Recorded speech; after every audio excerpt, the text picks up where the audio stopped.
Hello, everybody. Oops. Hello, everybody, and welcome back. I'm on Twitter to Amateur Hour Sports for today's Raptors watch along. We are here for the Raptors game against the Utah Jazz. Raptors really in need of a win here. They're favored by quite a bit. It's a very winnable game at home. This is the start of a 5-game homestand for the Raptors, but a couple of losses in the row, playing against some of the better teams in the Eastern Conference. In the end, a blowout loss to the Knicks in a game they led for 2.5 quarters, and then it turned into a pretty convincing win by the Orlando Magic in a game where the Raptors led for felt like 2.5 quarters again. They led by 13 after 3. And they just could not get anything going on offense in the fourth quarter. Definitely some difficulties when the game is slowed down and it gets into more of that playoff sort of environment. That is definitely a concern. But they should be able to get out ahead here and get the win. This is a very winnable game. So let's hopefully go out and do it here today. Sunday night. Not my favorite night for Raptors basketball games. Good news is that there's no football on tonight, so not missing any football for this. So we got the Raptors. We're going to chill, end off the weekend, hopefully in style.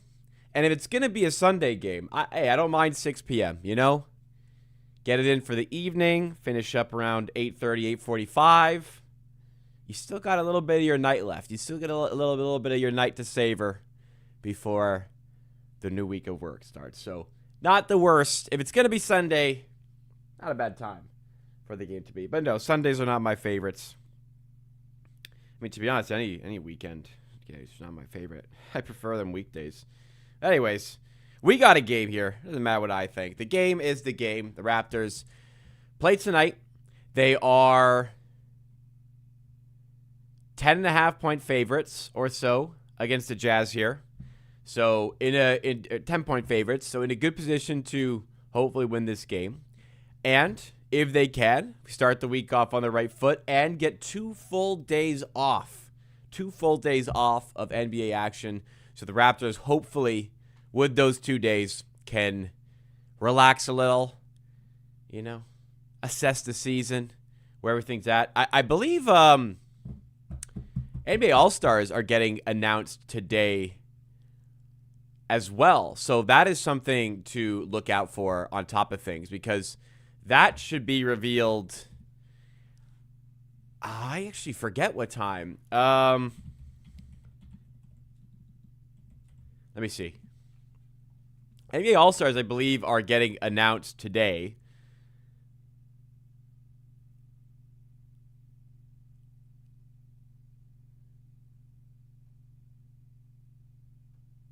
So I'm just trying to find the complete confirmation here. I don't know. I don't know what time, but it's getting announced today. So I would assume while we're live today, we are going to find out who made the NBA All-Star team. So Scotty Barnes, I feel like very confident in this. I feel very confident Scotty Barnes is going to be an All-Star. I'm not sure about Brandon Ingram. Brandon Ingram is probably a little bit of a toss-up, but Scotty Barnes should be a lock here. I'll see if we can get some additional sort of look here. So Barnes looks pretty good to get in. Brandon Ingram's actually. I'm just looking at Kalshi odds here. Brandon Ingram looks like he has a solid shot. Actually, we could get 2 All-Stars here today. I'd be completely dumbfounded if we didn't have one, but we actually have a decent shot at getting 2. So we'll see. It wouldn't shock me if Brandon Ingram didn't get in. It would shock me if Scotty Barnes didn't get in. It also wouldn't shock me if Brandon Ingram got in. But I'd be completely shocked if Barnes was not an All-Star here. Absolutely deserving of that position, second time in his career. Anyways, happy Sunday to everybody. Starting a little bit later than normal today. I usually start 15 minutes before the scheduled start time. Instead today, We had some stuff to do leading up to this, so went live at 6. That doesn't matter because even though the game is starts at 6, scheduled for 6, doesn't start at 6. So we still got a few more minutes before this game gets underway. What's up to you guys in the chat? Thanks so much for coming through and hanging out with me tonight. We have Adam, H, Jen, and Jamie, and Pickleball Pat joining us in the early going in the chat. Maybe you're just watching and you just don't like to comment. That's cool too. Thanks for coming through, hanging out. If you're hanging out, just say what's up. Let me know you're out here. Put something in the chat as we get started early goings here. As a reminder, if you like what you see over the course of the stream, consider hitting the like button. Help drive us up the YouTube algorithm. If you're new to the channel, you can also subscribe. Live every Monday, Wednesday, Friday at 5 p.m. for Raptor news and updates. We'll probably have some sort of special scheduling this week as a result of the trade deadline. Now, Thursday is the trade deadline. Thursday is a very complicated day in my schedule. So I don't know what the content is exactly going to look like. But I'll have something. I'll have something in the works. Maybe like a night stream or something as Raptors play. I'm not sure what's going to happen. I'm going to look to find some way to do some sort of content for the trade deadline, but it might be impossible with my work obligations, unfortunately. So I'll keep you guys updated on that. Go to the post part of the YouTube channel or the Discord and the streaming updates channel, and I'll update on when things are going to happen. Or you just hit notification bell on the channel, and then you'll know when stuff is out and when I'm going live. Nice and easy. Lots of ways to know when the content is out and when it is coming out on the channel. Reading through the chat here, we have SP007, Graham Vandervecht, and Jimbo Jenkins also joining. Appreciate you guys. Easy win coming up. Jan and Jamie said disaster. They lose. I mean, disaster is a strong word, you know. Like, if we did lose, we're still okay. We're still okay. It would be really frustrating to lose this one, though. This is definitely a winnable one. This is one you got to get here, really. Raptors like 80% favorites to win this game. Pickleball Pass says, would the coaches' picks also be revealed? Does that come later? The coaches' picks for the All-Star game. If you mean like the coaches' selections, the All-Star reserves are, so we know the All-Star starters already. All-Star reserves are selected completely by coaches. So if that's what you mean for coaches' selections, we're going to get the results because they choose the All-Star reserves. If you mean the coaches that are coaching in the All-Star game, the head coach of the team with the best record in each conference is the All-Star head coach. So for the East, it is JB Bickerstaff, and OKC, obviously, first in the Western Conference. So Detroit and OKC have their coaches in. So that's not like up for debate or anything. It's just best record, which is why one year Nick Nurse was the coach in the All-Star game. One of the best All-Star game in recent memory. Maybe the best my lifetime. I don't know. That year they first implemented the point target. That was an excellent game. Anyways, Scotty for sure. I mean, I don't like to... I really want to get in, so I don't want to, like, tempt fate by saying he's a lock, but he really should be. He really should be a lock. Like, I should be saying he surely gets in, but I don't like to tempt fate with an outcome I really want to see, you know? RPM Rebel says, when is the trade deadline? It is this Thursday at 3 p.m. Eastern Time. 3 p.m. That is the deadline. So we're less than a week away. We're a few days away from it there. Can coaches pick their own players? I don't know, actually. That's a good question. Can NBA coaches pick their own players for the All-Star game?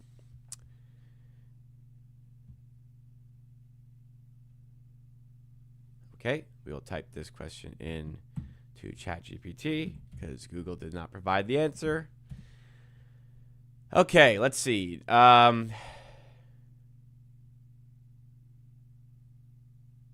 They cannot vote for players on their own team. There you go.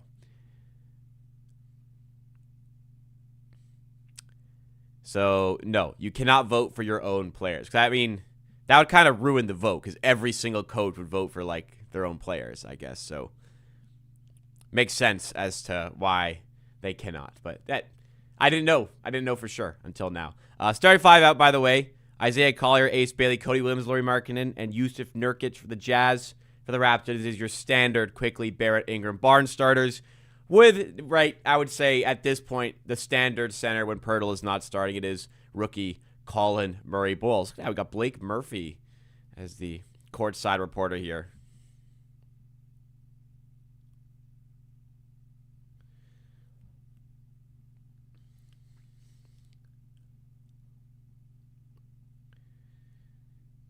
Do I think RJ will be gone? At this point, I do not. I do not. Please don't let us lose to a team starting Cody Williams.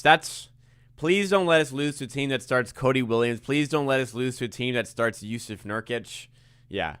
Cody Williams, that's not a great look if you lose this. Hey, we're favored by 10, so it's definitely a winnable game for the Raptors, but important to note, we were larger underdogs 1 week ago today when we beat the Oklahoma City Thunder. So anything can happen in a game of basketball. You got to go out and perform, or any team can beat you. Let's see what the Raptors can do today. Number has gone down. Really?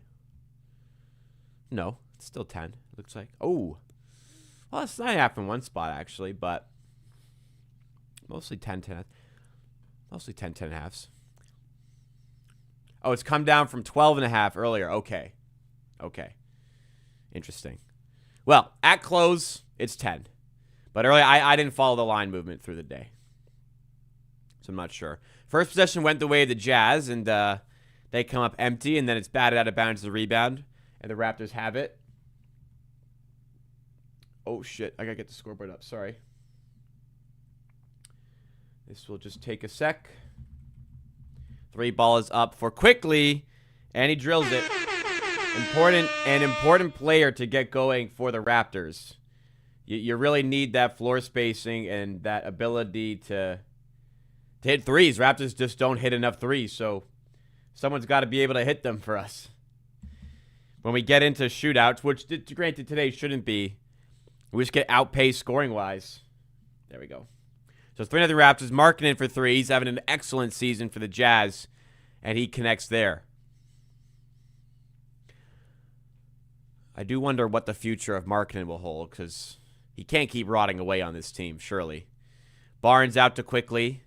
Back out to Barnes. In the paint, he finds Murray-Boyles. Into the wing for Brandon Ingram. Steps inside for the 2, and doesn't get it to fall. Tie game early. If you guys are enjoying so far, as a reminder, hit the like button. Markkanen for 3 again. This one's off the mark and in the hands of Barrett. No pun intended. Off the mark for Markkanen. Quickly to Barnes. Now Murray-Boyles. Brandon Ingram for 3. Doesn't go. Sharpshooter. Jazz have a couple big guys. Raps are going to have a hard time getting rebounds. Maybe. I'm not as worried about Markkanen on the glass, to be honest. Yusuf Nurkic definitely a bit of a problem on the glass. When games get physical, that's where the Raptors tend to struggle. It happened in the second half against the Knicks and in the fourth quarter against the Magic, for example, where the physicality of the game is problematic. Not having a big kind of contributes, but I think a bit more toughness is needed at times, which is like kind of a cop-out sort of answer, but sometimes it does call for that. And when the games slow down, which it did against the Magic and the Knicks, Raptors offense can struggle. So need to keep the pace up. We're at best in transition. For 3 quarters, we were running marathons against the Magic and had the lead as a result, and then we slowed the game down in the fourth, and everything went away from us. Would I be interested in Markkanen on the Raptors? I respect him as a player. I just don't quite see where he kind of fits in with this team. He's a great player. Why would I not? His defense and his effort sometimes is a problem, but what a talented offensive player that can really space the floor for the team as well. So, yeah, I'd have to say I'd have him on the team happily. Markkanen to Nurkic. Backing down Scotty Barnes. With the right, doesn't go quickly, though. Deflects the rebound out. Oh, sorry, it wasn't quickly. It was Cody Williams, in fact. So it is a Raptors ball. They're down 5-3. Only the quickly 3 so far on the board for Toronto. All-Stars are getting announced. D. Mitch, the first one. Okay. Where can I follow the announcements here? Mitchell makes sense.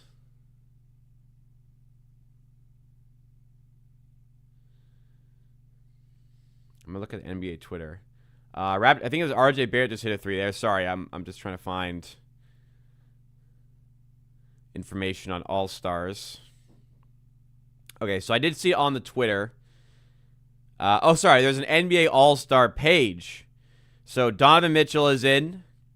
Okay, Sham just posted all of it. Okay, so good news and bad news. Scotty Barnes is an NBA All-Star.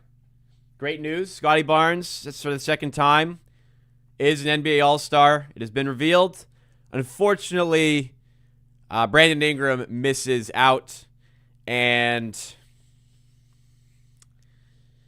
looking at the team, I can kind of understand. I think he's got a great chance of being one of the reserves as Scotty Barnes, the All-Star, knocks down a corner 3. So the All-Stars in the East are Donovan Mitchell, Jalen Johnson, Karl Anthony Towns, and then 2 former Raptors, Pascal Siakam, Norman Powell, Scotty Barnes, and Jalen Duren. So I don't want to argue any of them except for Siakam. I love that for Pascal. As a very big Pascal Siakam fan, I do not understand how he has gotten in. Really, I'm very happy for Norman Powell. I'm very, very happy for Norman Powell. He absolutely deserves it.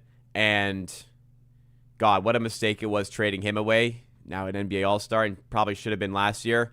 But Brandon Ingram missing out over Siakam stings a bit.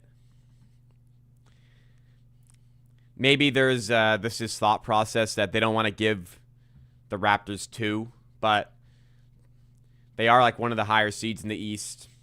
They've got 2 All-Star caliber players. I don't know. Siakam getting in doesn't sit too well, to be honest. Record. The excuse when a guy doesn't get in is that the record matters. As Ingram, non-All-Star, Ingram hits the corner 3. The excuse when a player doesn't get in is like their record. They're on a bad team. But then there's players who get in on the worst team in the Eastern Conference. It just doesn't really make a ton of sense. All of our points from 3. Yeah, you never know with the Raptors, I suppose. And all 4 of the core 4, we'll call it, have hit at 3s. Have a 3 each. So Siakam this season, he's playing excellent basketball. I don't want to dispute that. It's just it is quite a bit shocking that he's gotten in on. I think the Pacers are last in the East. Second last in the East. Come on, man. They're tied for last. The amount of years we've Siakam played like an All-Star in Toronto and didn't get in because of the record. It's pretty annoying, but from a personal standpoint, I'm happy for Siakam. How about this year, okay? This season here, he made All-NBA third team and didn't make an All-Star team. That's just ridiculous. How are you a top 15 player in the NBA but don't get voted as an All-Star that year? Just ridiculous. So anyways, happy for him. I can't be upset for Siakam. I'm a big Pascal Siakam fan. I just heard a little bit for Brandon Ingram there. Hopefully, as an All-Star reserve, he can sneak in, or injury reserve. But that's unfortunate. That's unfortunate. So East All-Stars are out. We do not have the Western Conference All-Stars as of yet. I don't think Ingram will know that he is not in coming up to this.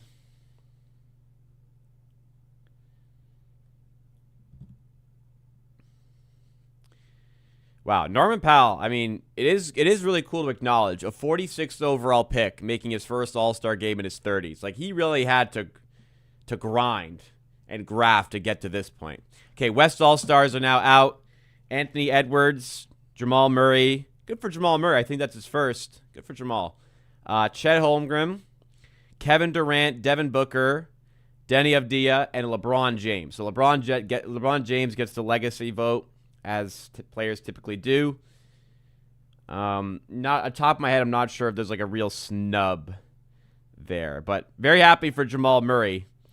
I believe that is the first time in his career, so that actually will make it. That's the first. Yeah, that's got to be the first time Nikola Jokic has ever had an All-Star teammate. Crazy. Raptors get the steal off of the Jazz inbound. They're back on offense. They've got 4 threes tonight already. As RJ, that's bad. RJ with a poor turnover. Siakam will be team world. That's true. That's true. The format might have something to do with it. You're right. Siakam makes the team world. It's a good point. It's a good point. Because like Joel Embiid would. I mean, I actually don't know Joel Embiid would classify as team world or team world. You're right though. They do need to satisfy the need for team world, so maybe that is part of the reason Siakam got in. It is what it is. Simi Hailuk, by the way, is on the court for the Jazz. How about that throwback? So you know what? Jamal Murray may have part of the reason Jamal Murray is in could potentially be because of the team world aspect of it. So the Lord giveth, the Lord taketh, I guess, for us. We get a Canadian, but we don't get Brandon Ingram.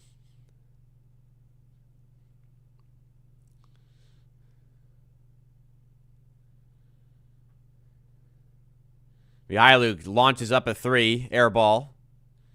Svi. A lot of hopes for him. It's another classic example of a guy who has a solid career as an NBA shooter that the Raptors sign, and he all of a sudden forgets how to shoot the basketball. Was truly an awful player for the Raptors. But he is, to my shock, he's stayed in the league ever since. He's never bounced out. He's still been in the league, to my recollection. RJ getting in the paint, going up with the left. You gotta be more precise with that, man. Pretty poor attempt there from RJ. Nurkic gonna fire away a straightaway 3. Get the fuck out of here, Nurk. 14-8. Raptors offense not really getting going, to be honest. Like, we've had 4 threes, which is great, but not really in the flow yet. Mama Killer's really for 3. I almost said Hailuk. And he drills it from the corner.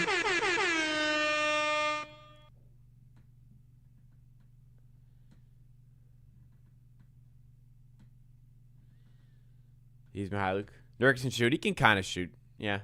He'll shoot him. Remember when we signed Svi, I was arguing with multiple Raptors fans who were saying he was going to be a 6th man for us. I didn't think he was going to be anything. I thought he was going to be like a nice rotation piece. I didn't think the world of him. But here, we needed shooting. Here's a guy that could unlock part of our offense if he's getting to hit his shots. As Ingram does some work on defense, gets the block there. I think it was on Williams. Yeah, I just thought he'd be a nice rotation piece. Turned out he was just an awful basketball player.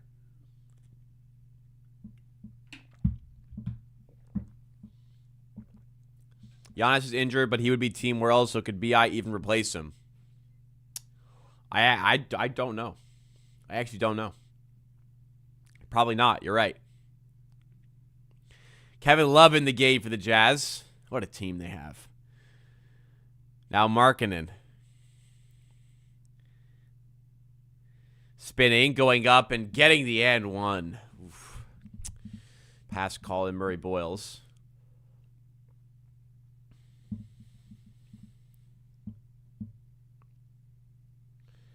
So yeah, it might be difficult for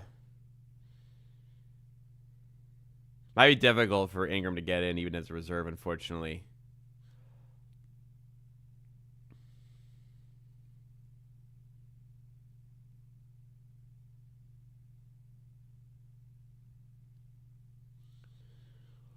Ingram rising up for 2. Doesn't go. Jazz staying in this. It's just a 4-point game here. So I'm checking my fantasy team. I'm keeping updated on the status of Victor Wembanyama. Becomes that I got to take him out. Guy posted on Reddit saying we should trade either Jamal Shead or Jonathan Moba for Kevin Love. Jonathan Moba, I feel no ways about. Jamal Shead is obviously idiotic. There's worse guys you could have off your bench than Kevin Love. I trust him more probably in rotation than... Well, I definitely trust him more in rotation than Moba. I'm just not sure Love would even crack our rotation. So, probably don't need to do that.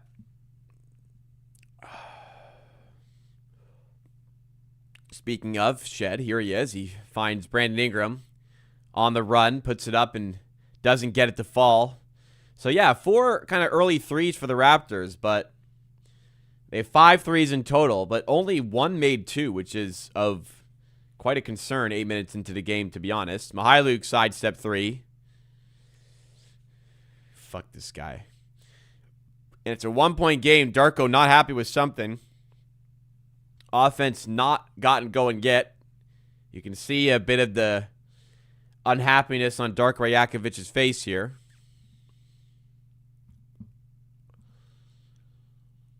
Yeah, just not shooting well here. We are 1 of 7 on 2s tonight. 5 of 9 on 3s, though, so we're 6 of 16. That's not too good. The Jazz, 5 of 16. Yet here they are right here in the game. So Raptors need to step it up quite a bit now.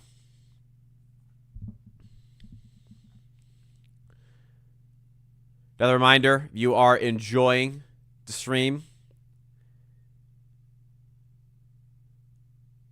hit that like button. Help drive us up in the YouTube algorithm.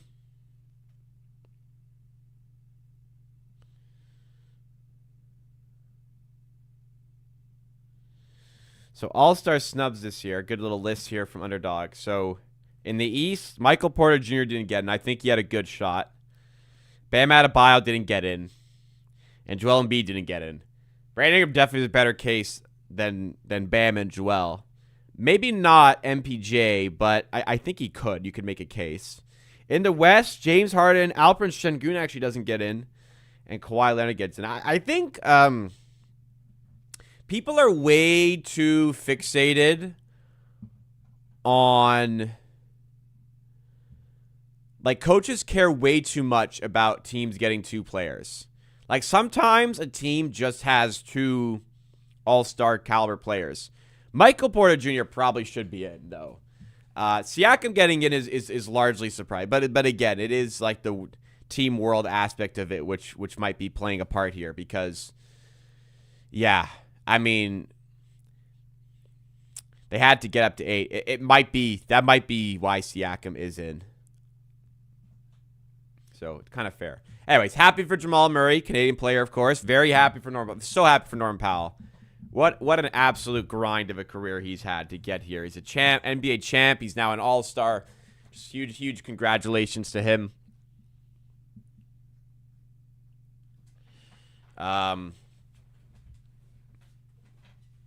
Siakam happy for as well. You know, here's a guy that was a real punching bag for Raptors fans for quite a while. He's now a 4-time All-Star. You know, people tried to convince me that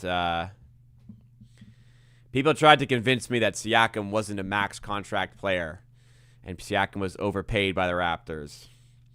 4-time All-Star, 2-time All-NBA, MIP, NBA champ. That's quite a glittering resume to have. That's not bad.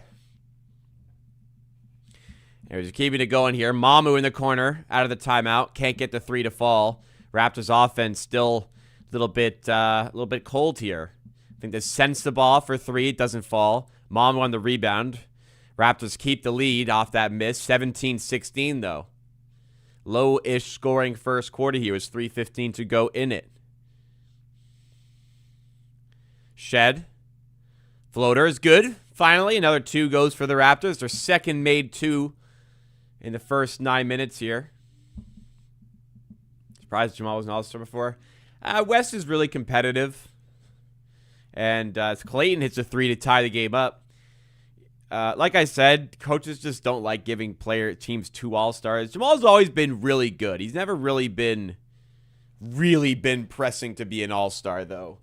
I think the team world aspect has helped him. He's always been, like, just outside of that. Like, the king of fringe All-Stars, really. But he's in this year. Happy for him. Good to be rewarded there. Murray Boyles behind the back to Shed. Now, long pass to Mamu. Lobbed up to Grady, who can't finish the lob and has to settle for a fadeaway 2, which does not go. Siakam over MPJ or Ingram is madness. Yes.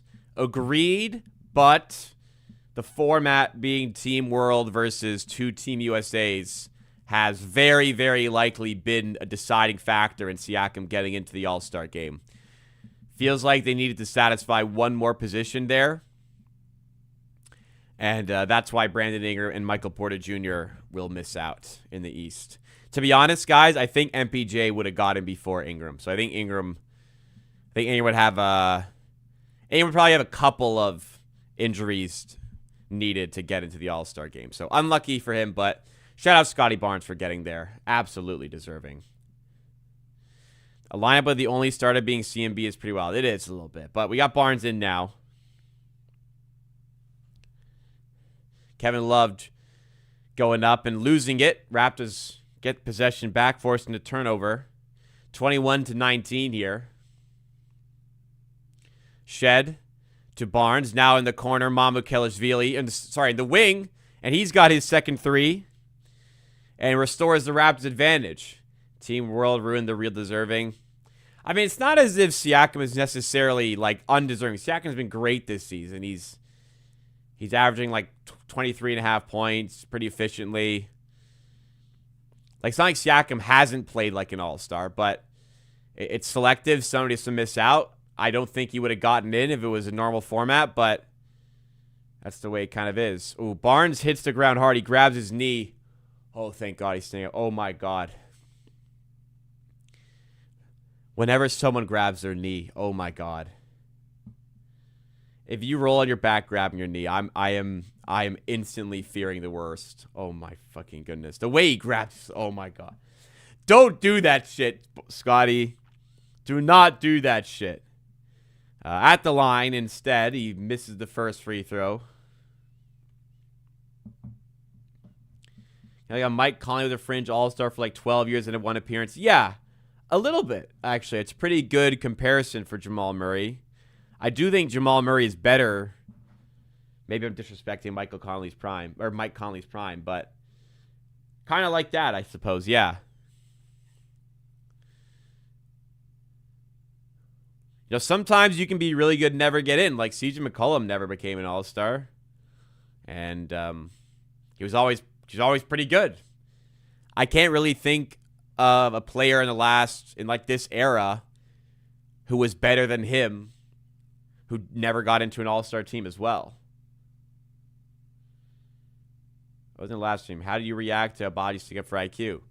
I like it. I don't think it was worthy of a tech, but of course you want your guys to stick up for the teammates. If RJ didn't get hurt, maybe he could have made a case. Yeah, for sure. Seeing Siakam there, I think absolutely a healthy RJ would have had a shot. Siakam outperformed him, so I'm not sure it would have happened, but RJ could have, made a case for himself for sure. What does he need free throw percentage? I don't know. Like, just copy and paste that into Google,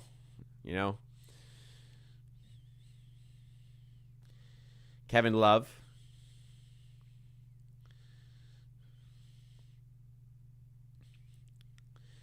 Markkanen step back 3 off the mark. Shed tips the rebounds to Barnes.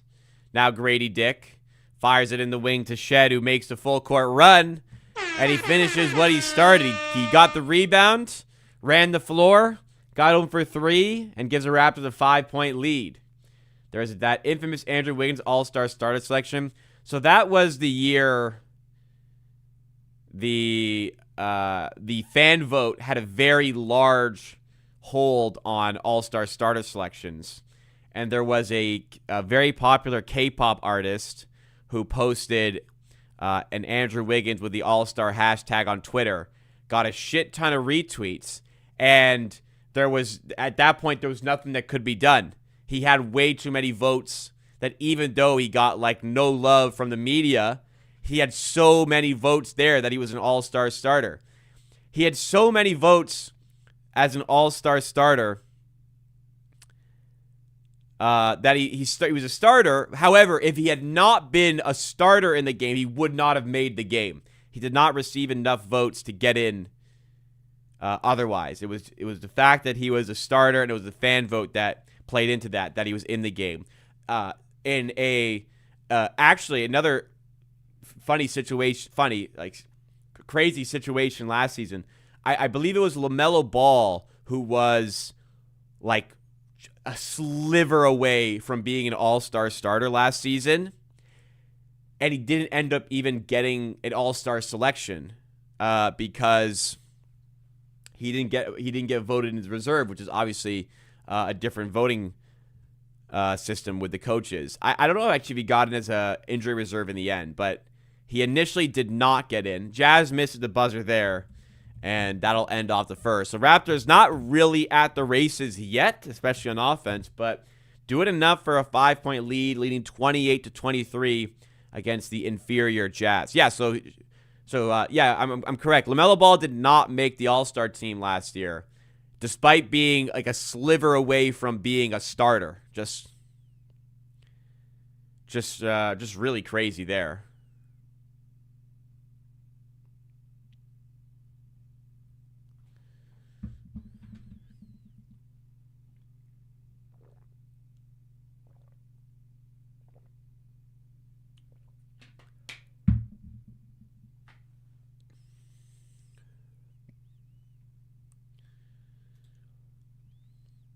I guess less than 70. There's no way the Raptors' free throw percentage is less than 70. It's probably high 70s. It's probably like 77 or 78. The power of K-pop. Indeed. I think that was a reason they took away some of the fan vote power and mixed it in with the media. Media got, I think, a bigger say in it. I mean, every league that does a fan vote has to like backtrack it. Like the NHL, there was one year John Scott got in. Like at least Andrew Wiggins was having a solid season. John Scott was a bum enforcer and was an all-star one year. Zemgus Jurgensen's got in one year because like all of Latvia gave him so many votes. So, you know, when you give the power to the fans, they usually don't just give it to the deserving people, you know. The Raptors, Derek says, 78% really does not seem like it. Yeah, it kind of does. Most teams don't stray too far away from 80% from the line. Probably an unpopular opinion, but I don't think fans should get a say at all. I mean, I agree, but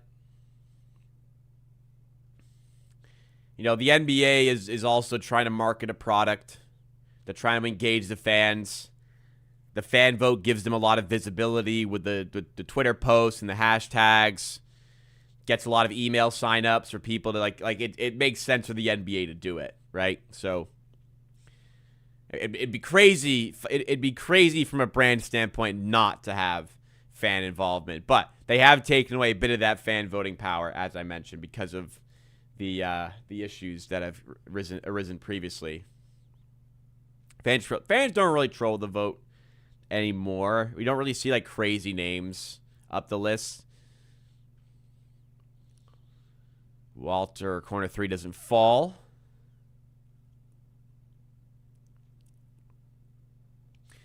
If anyone upset that like Siakam got Brandon Ingram's spot, I'm pretty confident Michael Porter Jr. would be ahead of Ingram, to be honest.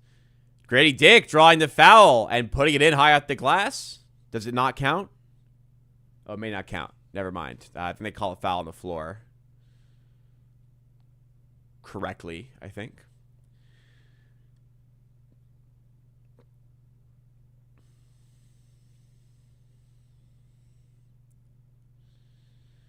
I mean, you guys are acting like Siakam hasn't been good this season. Siakam's been excellent. I think it's an all-star worthy season as well. RJ Barrett knocks down his second three of the game. 31-25.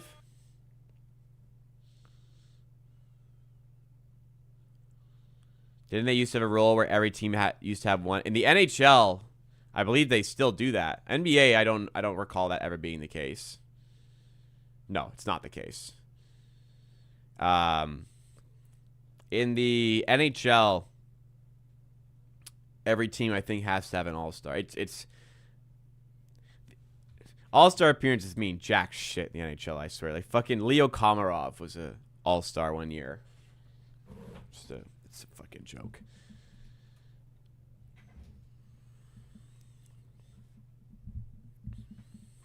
Bottom barrel teams should have any case to make. I mean, I disagree. Like, a player has been truly excellent.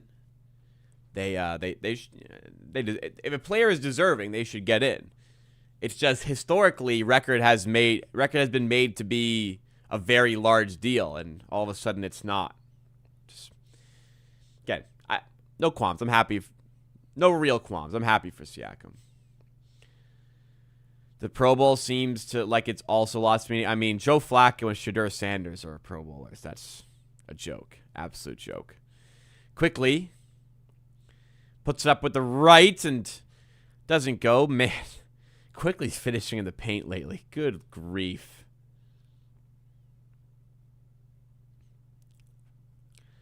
Love to Sensabaugh. Mid-range jumper doesn't go. Filipowski on the glass. Puts it back and finishes.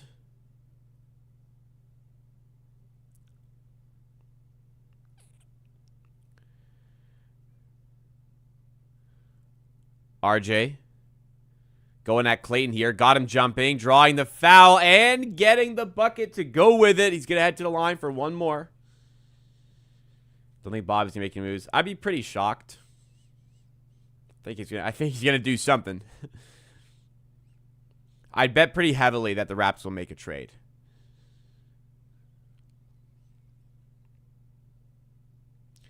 RJ doesn't get the free throw, but Barnes tips the rebound back to him. He flips it out to Walter, who's way off on the three.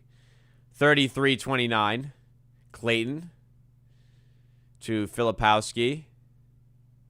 He's fouled. What is that thing on his nose? That like help him breathe? Yesterday, I've been feeling like super stuffed up lately, I think from the cold. But like, I don't know, for a couple of years, I felt like just congested all the time. I bought this squeeze bottle where you squeeze water through one nostril and it shoots out the other. And temporarily, it really opens up the sinuses. If anyone's on the fence about a product like that, I would recommend it. I'm going to try. I've only used it once. I'm going to try it again before bed because I always wake up with like super dry mouth because I've been breathing in through my mouth all night. I got to try it at night, but I felt like I could. Oh my God, I can breathe in.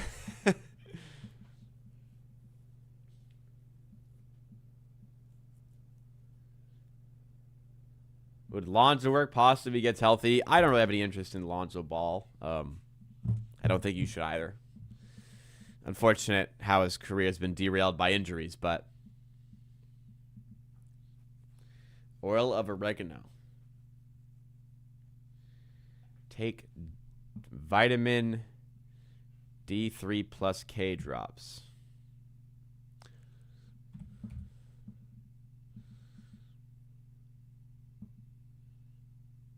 I'll look into it. I don't take like any vitamins. Jerry's and Battles in the game for the Raptors. Yeah, that is a bit of a rare sight. 3-point game. Battle to Quickly. Quickly. Oh, nice move. Right past Filipowski. Timeout taken by the Jazz. Good move there. And Filipowski got cooked by his coach there. So for those out there wondering perhaps why Raptors passed on Filipowski, bit of an example there. It's more so the defensive side of the ball that is problematic. I'll have for Christian's a cheap backup center. Me too. Not saying that Mobo was a superior pick to Filipowski, but there's a reason they passed. The real one that got away, I keep telling you guys, is a Dembona. Don't sweat Filipowski. Sweat the fact that we didn't take a Dembona, who was right there for us. Why can't Bobby snatch one of these Jazz big men? Okay. Markkanen would cost a lot of picks, so not him. Filipowski doesn't solve any of the problems we have. We don't just need tall. We need rebounding and rim protection. Filipowski is not a good defender and would get abused on defense. Kevin Love is very old. Not quite what we're looking for right now. Yusuf Nurkic makes a lot of money and wouldn't be a good pickup for the Raptors. And he also isn't a very good defender. And everyone's favorite, Walker Kessler, is out for the season.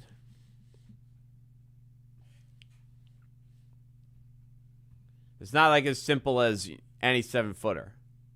Although if they get Nick Richards, then they really would be just any big. So, to be fair, if it is him, then there would be a problem.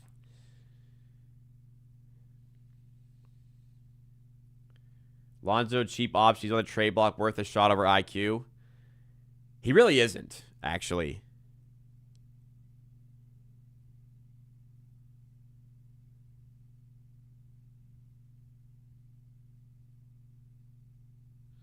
Oh, Darko's mic'd up. He's giving his props to Scotty Barnes there. And he's telling Brandon Ingram to let it fuel you, essentially. So, Scotty Barnes is in. Brandon Ingram's got to feel disappointed. But I'd like to see all the teammates hyping up Scotty. That's great to see.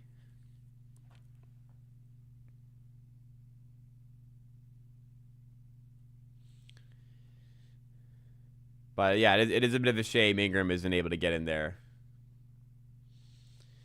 We have our point guard play hasn't been a problem this season, really. So there's no need to lose assets for Lonzo Ball of all people. Quickly with a steal there. Shed has been awesome off the bench. Quickly has been okay, just not living up to his contract. Mama for 3. This one doesn't fall. We don't need to go hunt a point guard right now.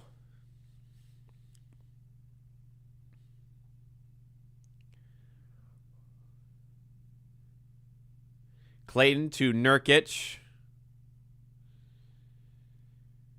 And he loses it. All-Star game on February 15th. That's great. There's no All-Star games around Valentine's Day. That is good to know.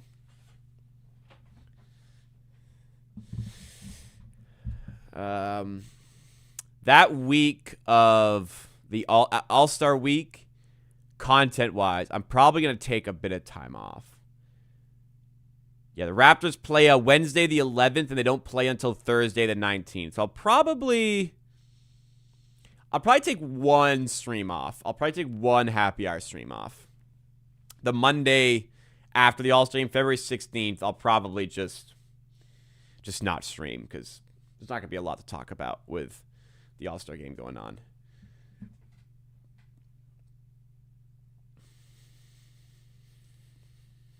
Collier, wow, just got rid of quickly there, and he can't recover as Cody Williams knocks down the corner 3.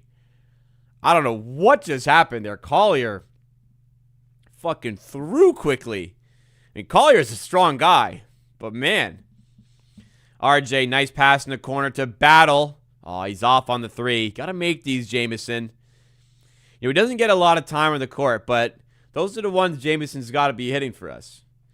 Judas and Meds, I was taking a sleep on my back. I get really bad dry mouth every night. It's a mouthwash called Biodine, specifically for dry mouth. I just use a tiny bit to go to bed. That is also good to know. Biodine.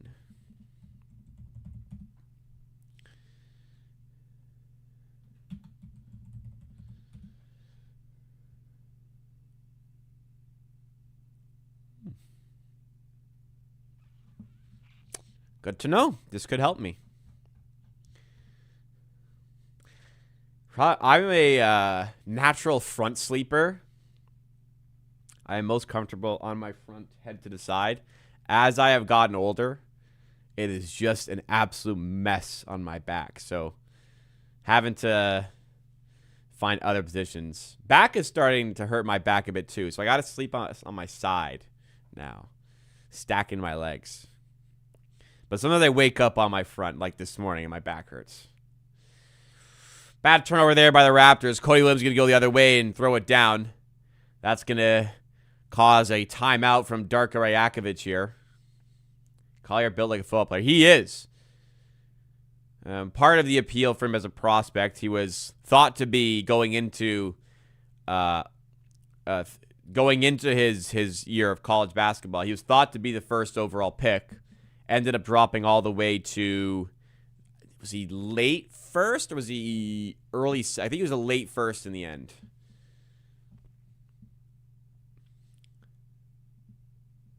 Cavs is traded to upgrade for Schroeder because Lonzo's trash. He can't be serious. Well, I mean, I suppose they did upgrade, and Schroeder will be probably a nice pickup for them. But also, the Cavs made a really good trade there. They got off of the DeAndre Hunter contract, which they have been desperate to do. Denver's a solid player, but he's making too much money. Dennis Schroeder's a nice backup. Keon Ellis, like half the league wanted Keon Ellis. And the Kings took on another bad contract for a player that doesn't really help them that much. Like, I really do not understand what the Sacramento Kings were doing with that trade, to be honest. Pretty insane move by the Kings. They are the worst run organization. I think if you were in doubt about them being the worst, that has to seal it. That trade made absolutely no sense for the Kings. I'll tune into the game for Scotty and Brian starting for CMB, but also being kind of sucks. I will not be tuning into any of it. I won't be watching any of it. I've given it a go in the past. The dunk contest. I still don't mind the dunk contest that much, but like the amount of time it takes to go through like the Saturday events, it's just such a. I mean, look, it's a corporate event. I get it. It's designed to promote the NBA, but like the amount of like time wasted on ads and random shit, it is not an appealing thing for me to watch. The All-Star game itself, I've tried in the past. It just sucks. I'm sorry. I just don't care. I'm not going to be watching it. Wait, did Daddy make it to us? He did. Abdia deserved it, to be fair. And also is a Team World edition, which they were obviously looking for. But Abdia, I don't think is a player that didn't deserve it.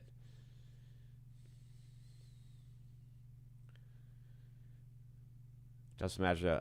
I don't have that bad of a back. Just sometimes I have like sometimes it hurts. Last year, this time, I actually was dealing with a lot of back like pain, but seems to have been able to get rid of it.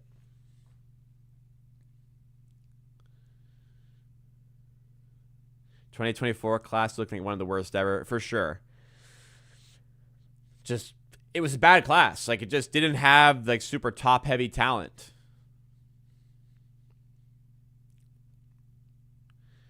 Quickly, terrible pass after the Raptors call a timeout. Terrible pass by Quickly. Markkanen makes them pay other way for three.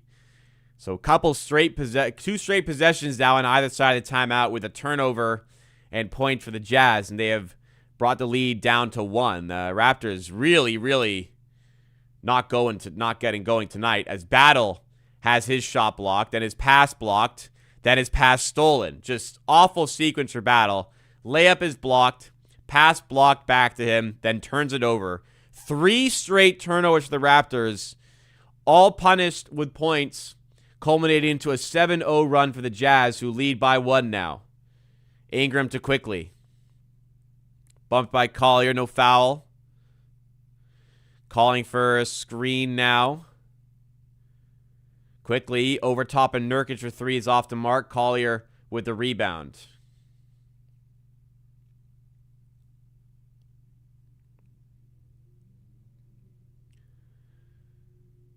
Mihailuk. He has it stolen. Good defense there by the Raptors. Barnes hands it off to Mamu. He's fouled on the way up. He will head to the line. Yeah, if you ever feel like upset about how the Raptors are being run, just remember there's a lot worse out there, like the Kings being by far the worst organization. They had a 3 seed. Then like a year later, they like fired their coach. They had a franchise superstar point guard in Tyrese Halliburton and traded him away. They had an all-star point guard, De'Aaron Fox, and traded him away. And since then, they have just been they have made a collection of bad contracts. DeMar, Levine, Sabonis. And then, if that wasn't bad enough, they now just fucking acquired another bad contract in DeAndre Hunter. Like, it's just, what are they doing there, man? How do you have Keon Ellis, who like half the league wants, and turn that into a negative trade for yourself? What are you doing, man? I am a little, I'm just responding to Pickleball Pat here. I am a bit agitated by the, and one for Nurkic. I'm a bit upset by the demeanor and attitude of the Raptors often after games. Not like players, but like the coaching. You know, when we lose, it's always this. Like essentially, second year of a rebuild. You know, we're working on things here. We're 50 games in. You're in a top 6 seed. Time to start holding yourselves accountable as a playoff team, right? Have a higher ambition, right? You shouldn't be just accepting these losses. You need to figure out what's going on and address it as such. Oh my God, the turnovers here, man. 3 games in a row, the turnovers. What are we doing here? Throwing the ball away time after time. 5 turnovers in this quarter. Collier bringing it forward for the Jazz. Looking to add on to this 2-point lead. Raptors look awful. And Collier lays it in and puts the Jazz up by 4. Raptors need to snap out of this. No walkovers in the NBA. Any team can beat any team. Raptors proved that last week. 11-point underdogs into Thunder and 1. Today, 10-point favorites against the Jazz, down by 4. Another miss for Brandon Ingram there.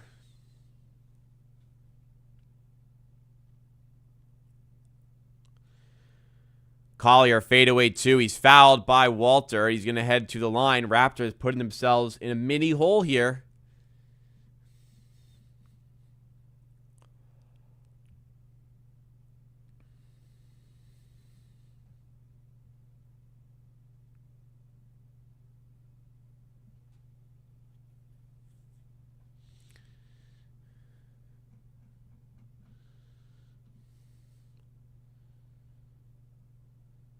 Free throw there for Collier is good.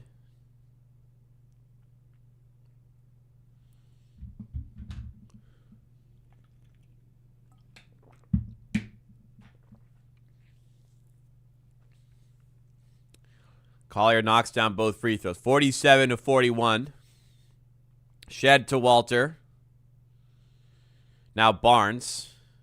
No look pass down low to Murray Boyles, and he hits the bottom of the backboard on his way up and loses the ball. Yeah. Awesome. That was crazy. Mihailuk, sidestep 3.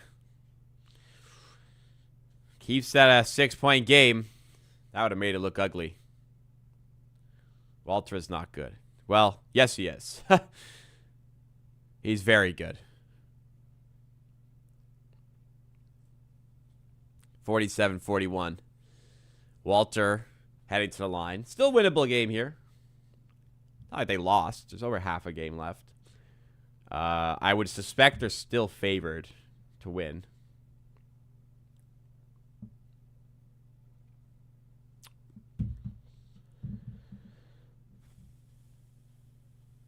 They are indeed still favored to win at this point.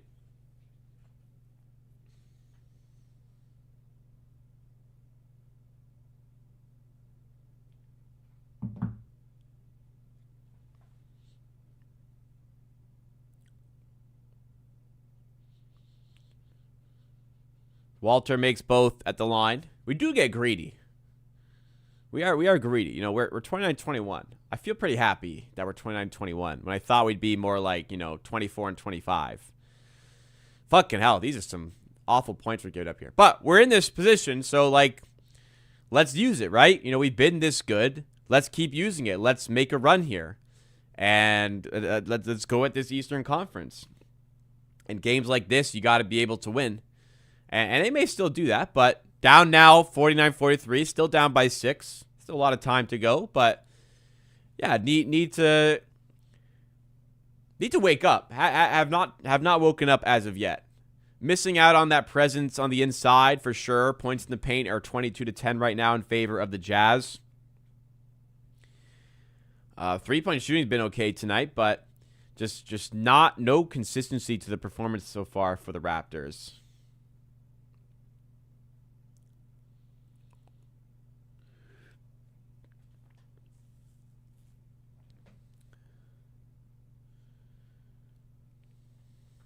So always the close we have on the bench, that's a 3 or D. Most of our bench players actually are D, never both. 3D players are hard to get. They're very valuable. So oftentimes when you have one, you start him because if you're a good defender and a good 3-point shooter, you're probably good enough to be a starter.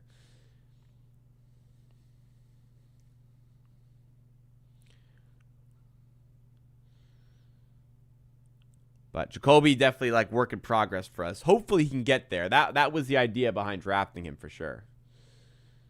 What's happening in the game so far? Definitely getting dominated in the paint. We are minus 12 on points in the paint compared to them. Minus 10 on rebounds with the stat flashing up there. So just not being able to match the physicality and size is problematic right now for the Raptors. So they haven't been able to bring a consistent offense to the game. Yo, how's it not a foul? Ace Bailey definitely just fouled Shed there. 16-4 run for the Jazz. As he's stripped, Markkanen stripped by Murray Boyles, gets it back. Fadeaway 2 off the mark, and Barnes brings down this rebound. Shed has it now. Driving at Mahailu, kick out to Walter. Now Barnes, 15 on the shot clock, loads of time to get the play right here. Barnes going at Ace Bailey, loses it, or does he? It's a foul. It'll be side out of bounds. That looked like a shooting foul to me. Grady clearly has zero work ethic. I don't think it's a work ethic thing. I'm sure he's very much working on it.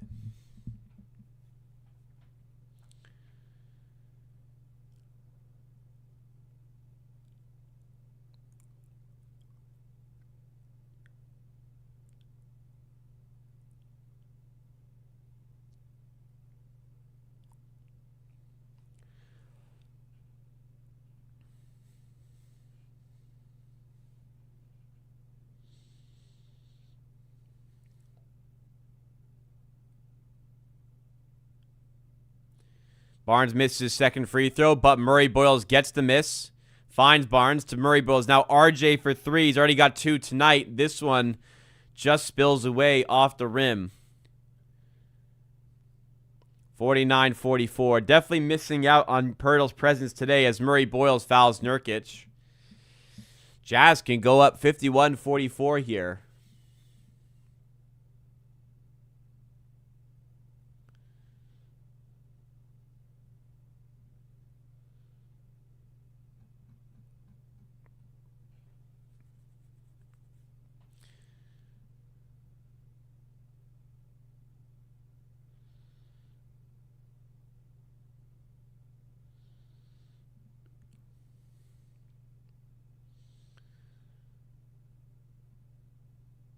That'd be a healthy Pirtle season. We'd be a hell of a lot better than we already are.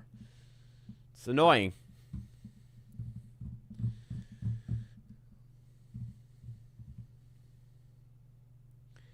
After the last loss, says, yeah, Danny, actually, I would think they'd come out with a bit more fire than this, but it's been a very lackluster sort of performance so far as Nurkic misses both.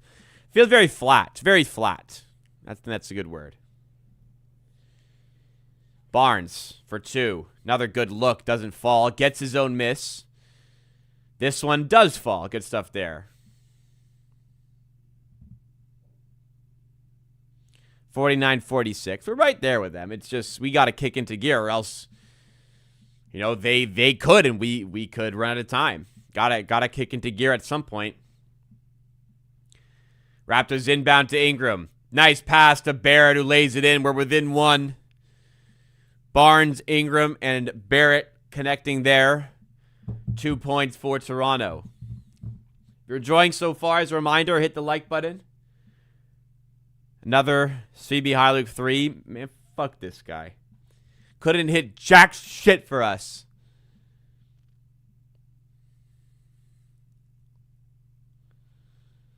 Awful player. Barnes spinning off Collier. Shot is no good. Nurkic running point here. Handing off to Collier. There you go. Can sag a little bit on him. Mamu with the matchup there. Barnes defending Nurkic. Fine to be able to switch there. Collier inside. Gets the bounce. And the Jazz are back up by 6 now. Collier, tough in the paint. He's a strong dude. Showing it there. Gramegna defended by Mihайлuk. Double comes from Collier. B.I. sliding to the rim. Getting through traffic. Drawing the foul and finishing the play off. What a play by Brandon Ingram there.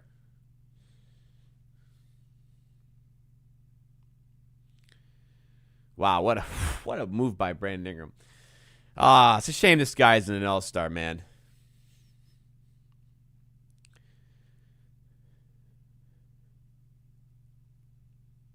Ingram gets the three-point play.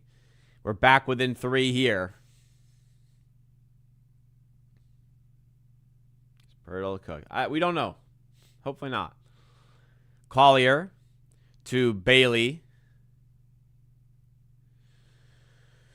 And airmails the pass to Mihайлuk. Raptors will have an inbound opportunity here.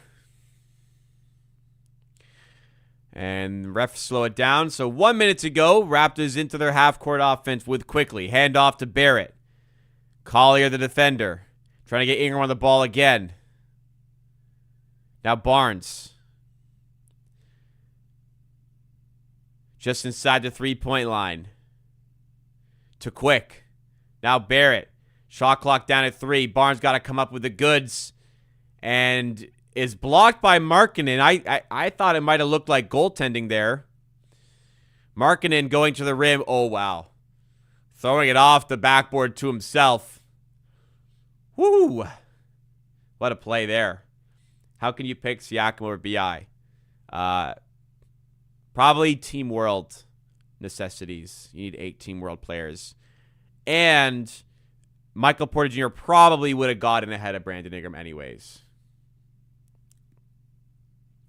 56-51.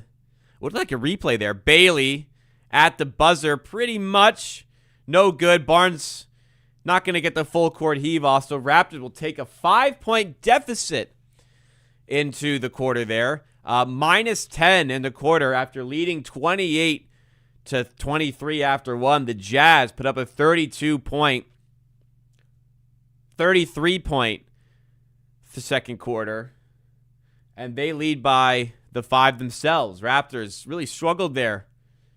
Turning the ball over. I think turnovers were a big problem there, but clearly feeling the effects of the lack of size with the amount of points in the paint being given up. And definitely feeling those effects on the rebounding numbers as well. Still, 50-plus games in dealing with the lack of size, unfortunately. So much to do in the second half. It's a whole half of basketball still to play. More than enough time for the Raptors to be able to come back and win this game. So definitely not in panic stations just yet. If you guys are enjoying the stream so far, please do me a favor. Hit the like button. If you're new to the channel, consider subscribing. I'm live for most Raptors games and Monday, Wednesdays, and Fridays for Raptors news updates and discussion. It is, after all, trade deadline week. So should be some good content on the way. Good time to get involved with the channel. I'm going to go grab some water and go to the bathroom. I'll be right back. When I come back, we're going to go through the box score from the first half, get you ready for the second half. Do not go anywhere.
I'm back. Sorry, I definitely took my time there. But I'm back.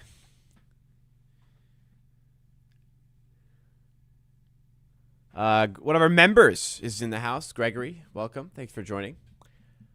Okay. Let's have a look at the box score from the first half. We'll start with the team stats because this will probably highlight more of the issues tonight. So, possession battle-wise, like, they've committed 12 turnovers to our 6. Should really be winning the game with numbers like that.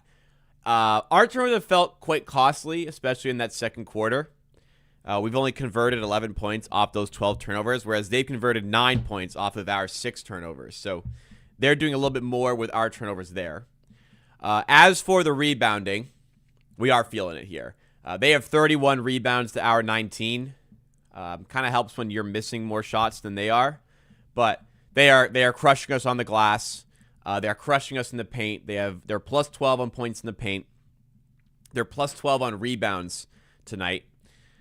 Just getting beat up down low and missing size. They've got good size. It's a similar problem that we've been dealing with. 36% from the field is just not going to cut it for the Raptors, who look flat on offense tonight. RJ Barrett's got 12. He's doing fine. Not really enough out of Brandon Ingram right now. Colin Murray-Boyles, no offense as of yet. Just started to get in the game. Barnes been okay. Quickly's been okay. Off the bench, it's fine from Shed, fine from Mamu. No one's really taken over the game here, and it's just been too inefficient. Just everyone's been a little bit too inefficient for us to succeed here. Sorry, I have an update on a fantasy lineup, so I need to... Oh, who should I bench for Denny Avdia, who is now on track to play? Sorry. Damn, my fantasy team's kind of good. I don't know why I'm struggling so much. All right, just got to monitor. This is going to be an alarm that goes off around 8:30 to remind me to check on Wemby's injury status. Ah, fuck, I just fucking spilled my water. Anyways... we're just kind of getting outdone in the paint on both ends of the floor, whether it be scoring or rebounding. And, missing that size is important. We just don't have that ability to compete with the likes of Nurkic and sometimes Markkanen down low. And there's a problem. Gramegna is a game time. Man, Victor has a game time decision. Fuck off with this. Like, tell me if he's playing or not.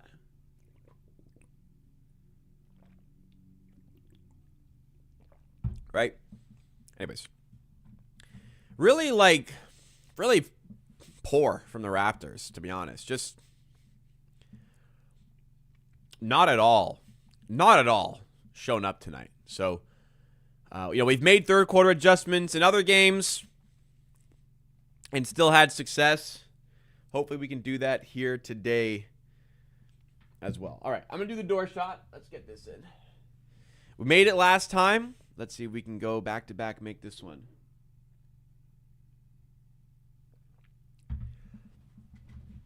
Oh.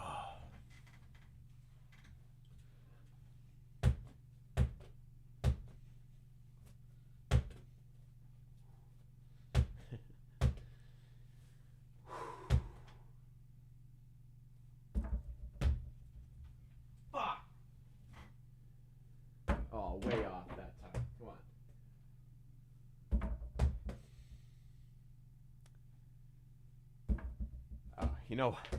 It ain't happening. Oh, man. I'm sorry, guys. That was a bad attempt. I'm sorry. And then proceeded to miss 3 more in a row. That was bad. You know what? The Raptors got me down. So maybe I brought that mentality into the door shot there. I just took in the NBA All-Star game is at the Intuit Dome in LA. It is the Clippers' home arena. And the Clippers don't have an All-Star. Wow.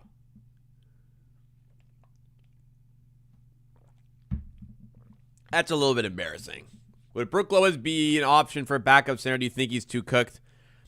I think it's an option. I wouldn't mind that as a pickup on like a super cheap deal. That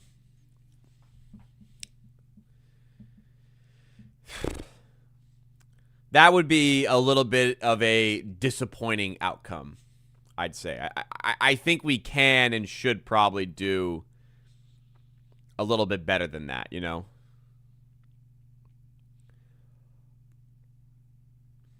Was Kawhi's 200? Yes. Probably hasn't played enough games. Kawhi would be an all-star if he had been healthier. Though, granted, I'm not entirely sure. LeBron should have been in, but, you know,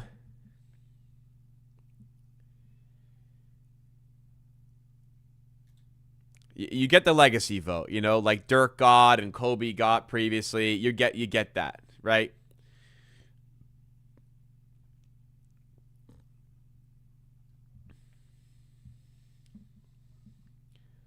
Hopefully next year they have a year where only the coaches get to vote in. Forget the fans. I don't know how LeBron is even in this game.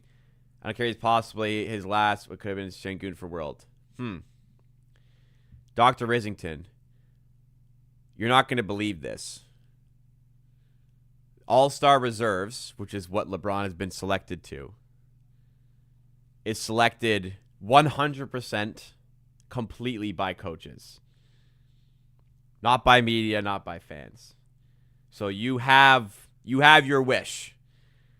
Only coaches get to vote in. Only the coaches voted LeBron in. So even if you got what you wanted for the entire team, LeBron still would be in because he's selected here. You know, it's just been part of like NBA history, recent history, where legends of the game get rewarded with all-star appearances. And it feels like if that's going to stop at any point, it's not going to be because it's not going to be for LeBron James. Like if we're no longer going to do like the legacy sort of thing, fine, but it's not going to start for LeBron. I'll tell you that.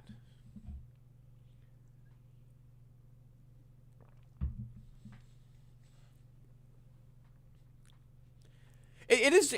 I would say it's just a bit of a shame that we put so much stock into like a player's legacy with the amount of all-star appearances they have. Like, it really shouldn't matter that much, but it does. It really does. It really is how you value a player and what they've achieved in their career.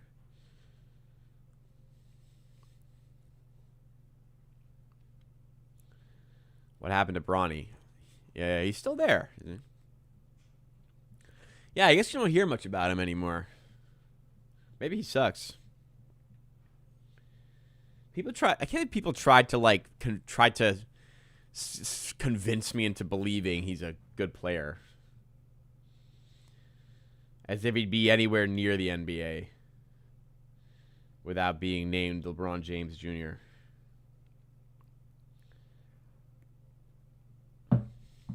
Do anything for King LeBron. So did the coaches, apparently. All right, second half's about to get started here. 56-51. Raptors with work to do. What adjustments have they been able to make at the half?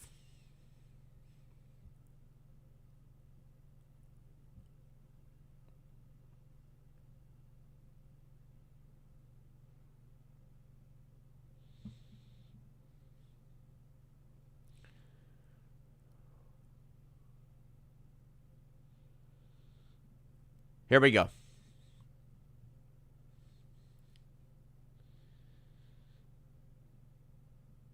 Bronny All-Star next year. He will never be an All-Star. Maybe a G League All-Star. RJ. Foul by Billy. You know what? G League's got some players. He probably couldn't even do that. The G League's got some talent, so.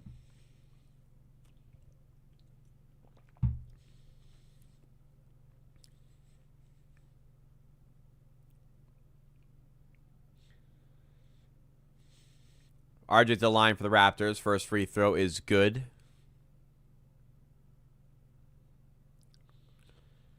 Second free throw on the way. So I think Jalika Knight was a failure. Well, seeing as it no longer exists, it wasn't exactly a success, was it?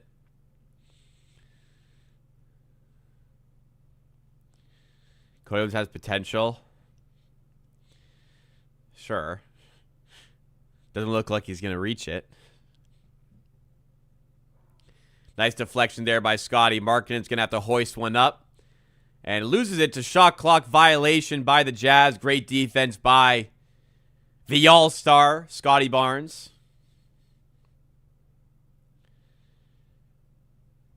I think Prince Bronny deserves all the hate.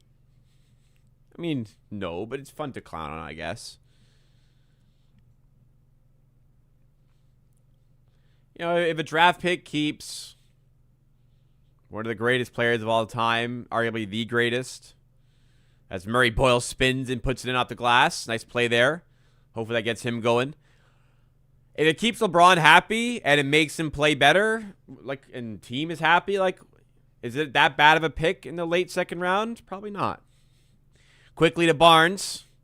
Back out to Quick for three, and he drills it. Raptors, what a start to the half. They lead 57-56. Do I think management will get a center at the trade deadline? I do want to believe they will. I want to believe they will. So, yes. Collier fouled. He's going to head to the line and try and give the Jazz the lead right back.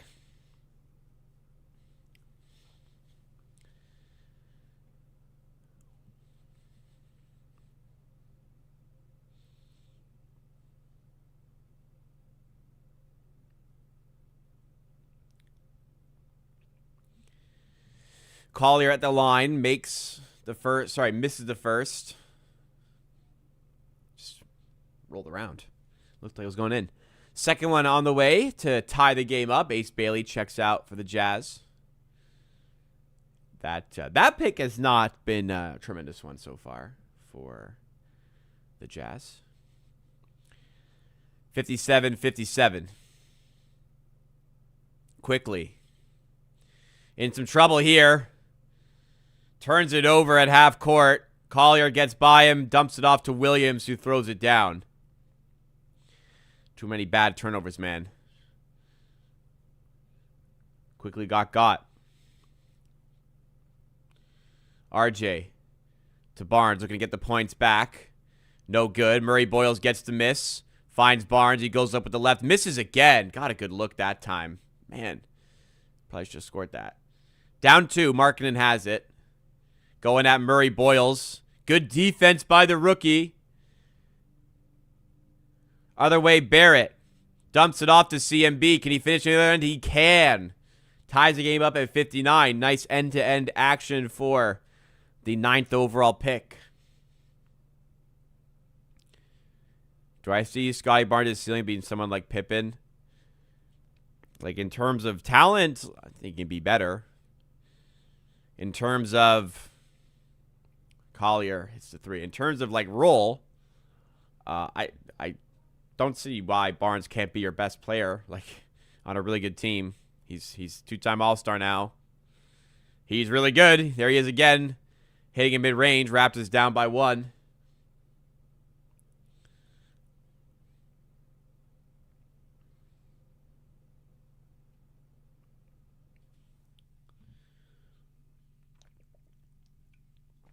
So Raptors battling through the size disadvantage here. They are down by 1 and still need a lot of work to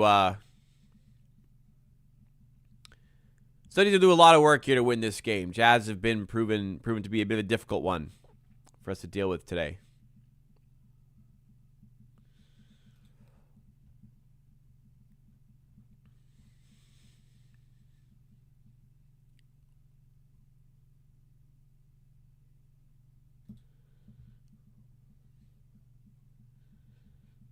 Trying to see, like, sentiment around some of the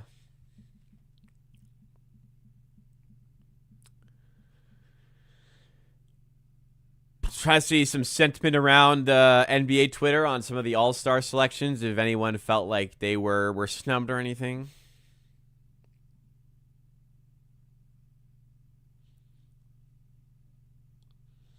This Jazz will be really fun with one of the top 3 guys from this year's class. Yeah, I suppose. Unlucky.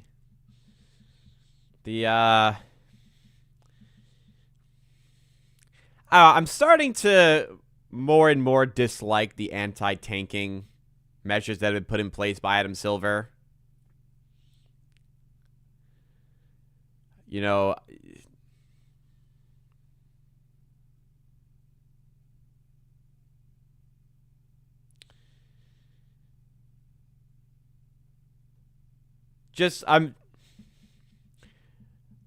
if you're a bad team, what helps you become a better team is getting a good pick. And sometimes bad teams need that good pick to not be bad anymore.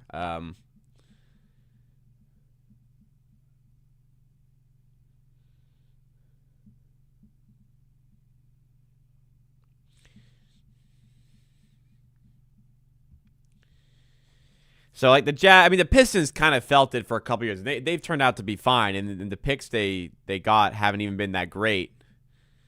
But I don't know. I understand why Adam Silver wanted to put in these anti-tanking measures, but I don't think they've succeeded in decentivizing tanking, and it just made it harder to not tank anymore. Right? Are you gonna miss Ochai? No. I'll sleep fine.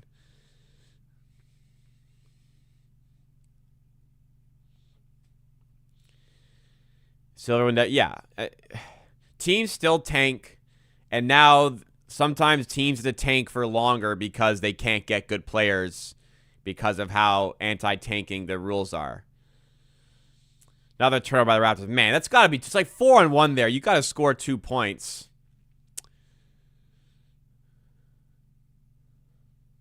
These costly turnovers we're committing, man.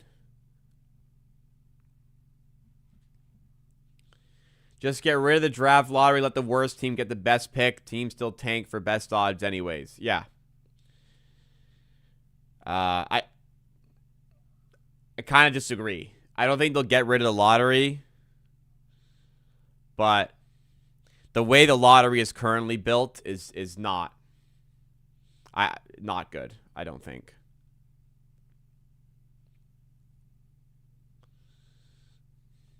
This is a good game. Pretty far from a good game, in my opinion. This has been a game devoid of quality. What are they doing to Nurk here? Doing a little bit of work on his thumb. Getting some nail treatment. My opinion, the lottery is whatever.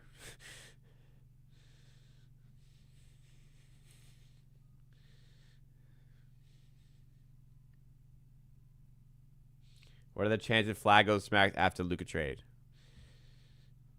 You know, it's not like the NBA makes it public what the exact percentage chance of a certain thing happening in the lottery is.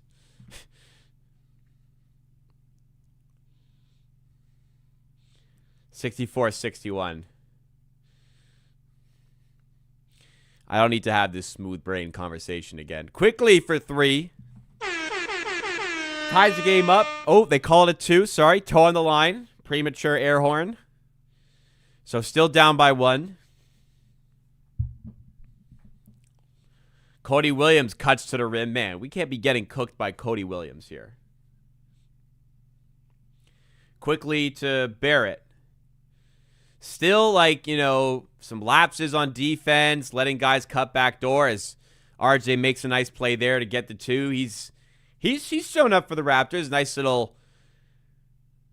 performance from RJ here. He's been a little bit slow the last couple of games, coming back from injury. So, you know, no criticism there, but nice to see him kind of getting back up to speed here. Other way, though, Raptors commit the foul. Markkanen heading back to the line. Raptors still getting punished in the paint here.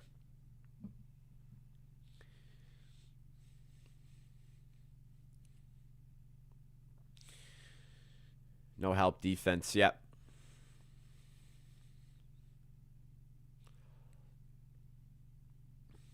Markkanen at the line to finish off the three-point play. It's good. It's a 4-point game. Raptors still not comfortable here tonight. Jazz making things very difficult in what should be a very winnable game. Quickly, nearly turn it over again at half court. Gets it out to Barnes, who finds Ingram for three. Can't hit the three. So the Jazz coming again, looking to extend this advantage. Collier entering the paint. Out to Sensabaugh. Back out Collier. Raptors allowing that one. It's air ball. Nurkic saves it, but throws it straight out of bounds, so Raptors get the stop there.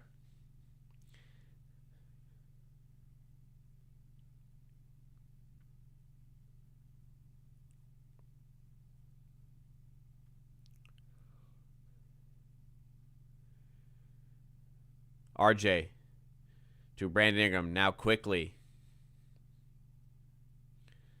Ingram losing it again. Poor Brandon Ingram performance. Sadly, on the night he was not revealed to be an all-star. He's played like an all-star this season. He's not playing like one tonight.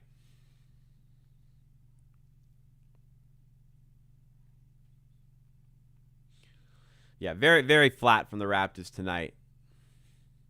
And really no excuse. I mean, they've had a night off. They haven't had like a ton of games recently. They've had like 3 games in the last 7 days, including this. Shouldn't be this devoid of energy here. But still time to recover. Still time to make it right. RJ, can he do some more damage? Yes, he can. Maneuvers his way through the paint and is able to finish. RJ, I think it's 18 for RJ. That's 17 points for RJ, 6 of 10.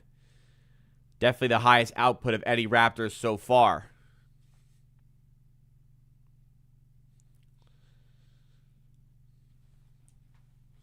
Murray Boyle's called for the foul there. That's his 4th, and that could be a problem for the Raptors. Already missing a ton of size in the roster. Cannot really afford to be without Colin Murray Boyles, but they may have no choice here. RJ Barrett checks out. I imagine Murray Boyles will also check out. He does. Abaji and Walter in. So we've gotten even smaller here with this lineup. No Barnes or Murray Boyles at the same time. I think you got to have one of those in for the physicality. But we've got a lineup here with neither for now, and they've got Markkanen and Nurkic on the floor. Not sure I love these matchups here. How will the Raptors fare, though? I mean, they've got spacing here. They've got guys who can shoot. Hopefully Ingram can take advantage with it quickly. In the paint, going up with the right and drawing the foul. Not sure I saw a foul there, but it's okay. Quickly is going to go to the line to try and tie the game up at 69. 6-9, 6-7 the score for now. There's a kid out there who's very excited about that. And this adult here is pretty excited about it, not going to lie. Stop the count. First free throw is good.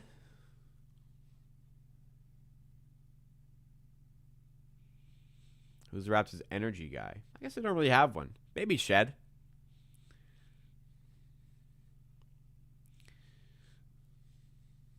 Dennis Schroeder getting traded like a... I was at the bar with some friends yesterday. We did have a very good laugh about Dennis Schroeder getting traded again yesterday. And we went through all of the trades in his NBA career. He's been passed around. Last 2 years, 3 years, he was on the Raptors for half season. Oh, nice move in full court by Ingram. Raptors lead by 2. So the Raptors signed him at the start of the... So in 2023, the Raptors signed him. They traded him to Brooklyn. Brooklyn had him for less than a year and traded him to Golden State. Played a bunch of games for Golden State. Then same season got traded as Ingram drills in mid-range as he's starting to heat up. Same season he got traded from Brooklyn to Golden State. He got traded to the Jazz. Didn't play for them. Got flipped to Detroit. Then in the offseason signed for the Kings, who have already traded him to the Cavaliers. Like his last 2.5 years have been crazy for Schroeder. Absolute journeyman. I still don't think he's made up the $84 million he didn't take with the Lakers. All right, need BI to heat up here.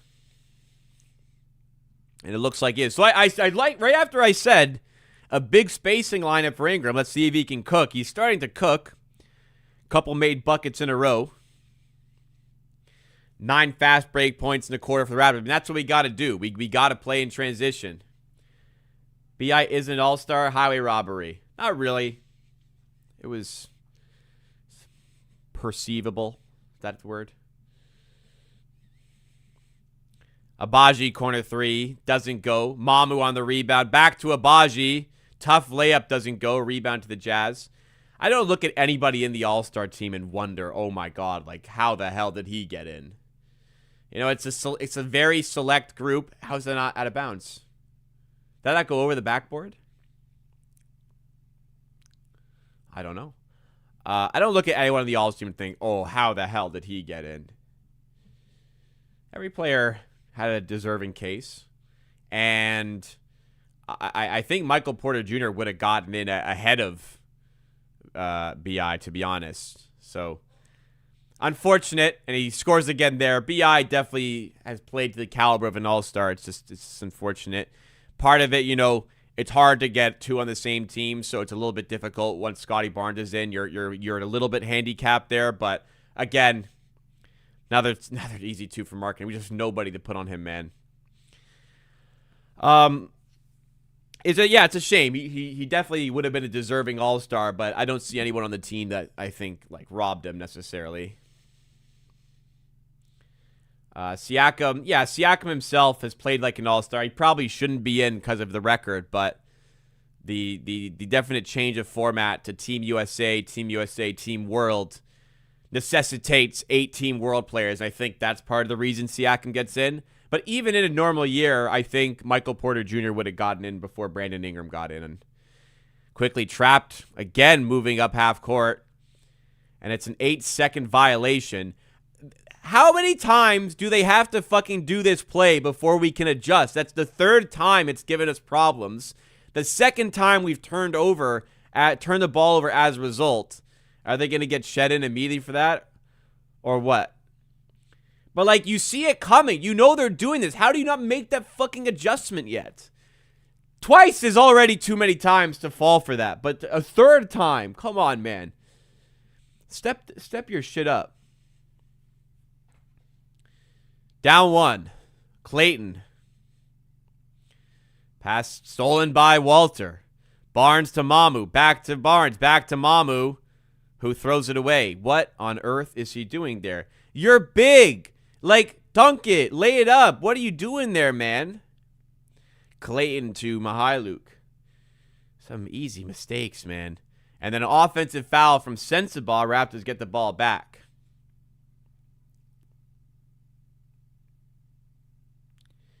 You're going for Toronto.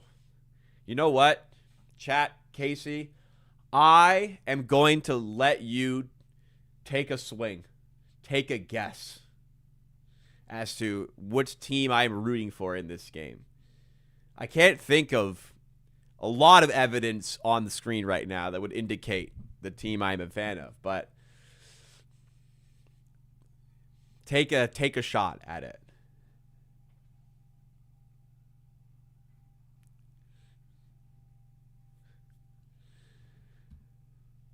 All right, what's our field goal percentage? We are up to 43. We were at 36. Yeah, the Jazz, of course, Gordon. We are up to 43% from the field, so that is an improvement. We've been better in this quarter. Still some costly turnovers and still not able to compete down low. Points in the paint, 36-26, so still feeling some issues there. We've been better, though. still may not be enough in a game that they really ought to be winning. 3:14 to go in the third. Still plenty of work to do. If you guys are enjoying the stream so far, take a second to hit that like button. Subscribe to the channel if you're new. Content every Monday, Wednesday, and Friday at 5 p.m. Plus Raptors games. 2 nights off from Raptors games after this, but I'm live Monday and Wednesday at 5 p.m. Wednesday, 5 p.m. will be a real trade deadline preview for the Raptors, so long as there's no moves that day by Toronto, in which case it would be a reaction to those moves. But Wednesday is set up to be a trade deadline preview, which is one you are going to want to check out. Hit the notification bell so you don't miss out on any of our content. Can they just buy out Yak's contract, cut your losses? They're not going to do that because that would be really stupid. There is 3.5 years left on that deal, plus $5 million for the 4.5 year, whatever you want to call it. No, they're not going to buy out Pirtle here. Could consider buying him out down the line, but we are years away from that even being a consideration.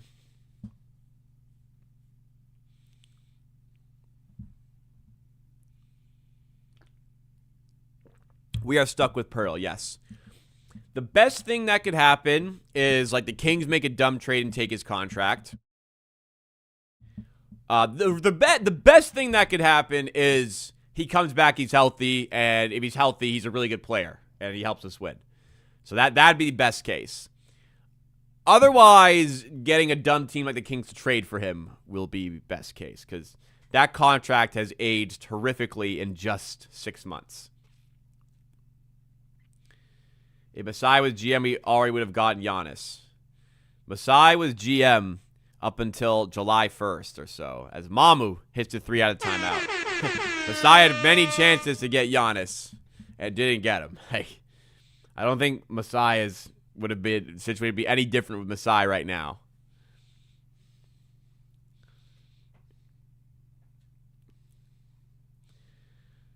Who would you trade for the deadline? If you could, who would I trade for? Goga Bitadze is the #1 player on my list of realistic targets. I think he was DNP against us on Wednesday, Friday, which doesn't scare me off. He's had a lot of good minutes this season. Contrary to some accredited Raptors reporters, I do feel like that is a move that makes the Raptors better.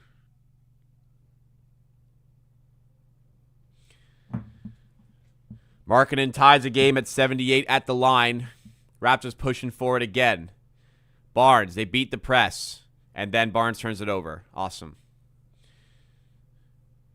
I mean, we're getting... Oh, Barnes. Okay, he makes up for it, comes back and swats the rebound. Swats the layup and gets the rebound. BI other side for 3 doesn't go. Walter rises up and puts it back. I feel like we're making high school team mistakes here, some of these turnovers. But it's enough for the Raptors to be ahead right now. How do I feel about trading for Miles Turner? I hate it. He gets paid way too much. Do I think it could happen? No, I don't. Mamu for 3. Oh, what timing there. Raptors now back up by 5. In a bit of control again here. They led by 5 after 1, and here they are near the end of the third in the same position. Markkanen to the rim. And again, just no help defense. You got to send a help defender there. You see him turning the corner. No, you just got to provide a bit of resistance. He can't just waltz his way to the rim at will here.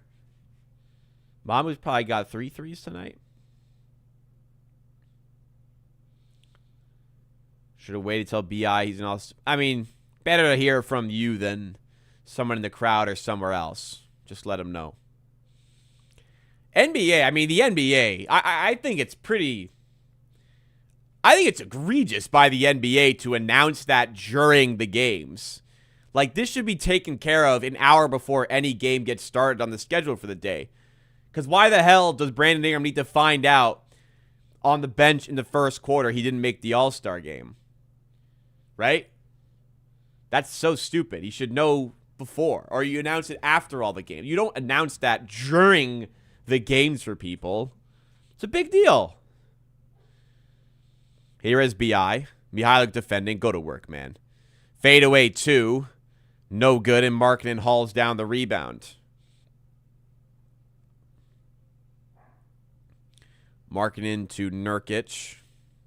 And turned over by Clayton.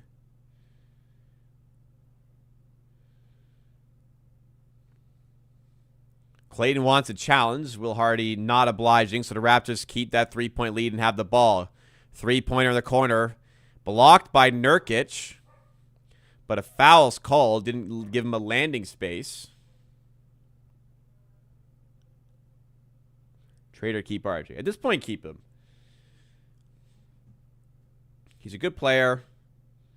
Maybe easier to move him if you do want to move him still. Maybe easier to do it in the summer. Expiring contract. They're going to challenge this. Don't think they're going to win. I didn't really lock into that replay, but it didn't look like he gave him space to land. We'll see here.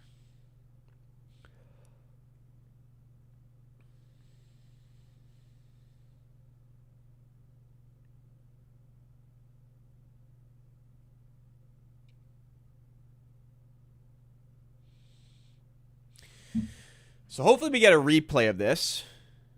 I imagine we won't, and we'll go to commercial. Yep. Okay. But Jazz are challenging this. Walter, if this if the call stands, Walter will be heading to the line for 3 free throws. How are the Raptors going to be able to manage Jakob's big contract soon? I do not know. They'll have some help. RJ's contract comes off the books next year. Jakob Poeltl's contract, the new one, like the salary bump kicks in at the end of next season, not this season. He's still making 19.5 next year, as he is this year. RJ's contract ends at the end of next season, if he's still with the team. I imagine the Raptors will be looking to shed salary at that point. No guarantee Poeltl's still with the team there, but it's going to be a really tough contract to trade, so I'm not sure. We're already coming back from commercial, which would likely indicate that this was a quick and unsuccessful challenge.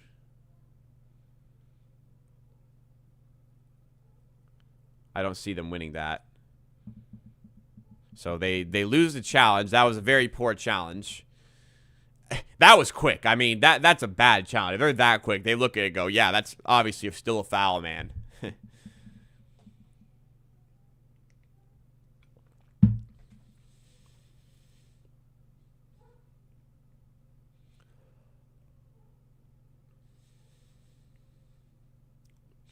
So Walter at the line. First free throw is good.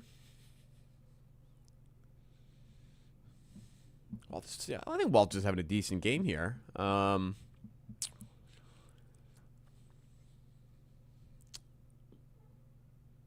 really. But he's hitting his free throws. Second one is good. Raptors by 5. Chance to make it 6.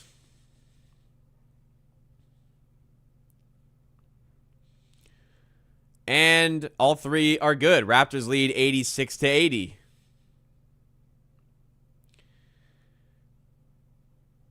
Clayton. 1 minute to go in the third quarter. Raptors looking to bring this lead into the fourth. Mihailovic, tough layup off the mark into the hands of Mamu. And a loose ball foul called against the Raptors. That'll send the Jazz to the line. So Shed called for the foul against Nurkic.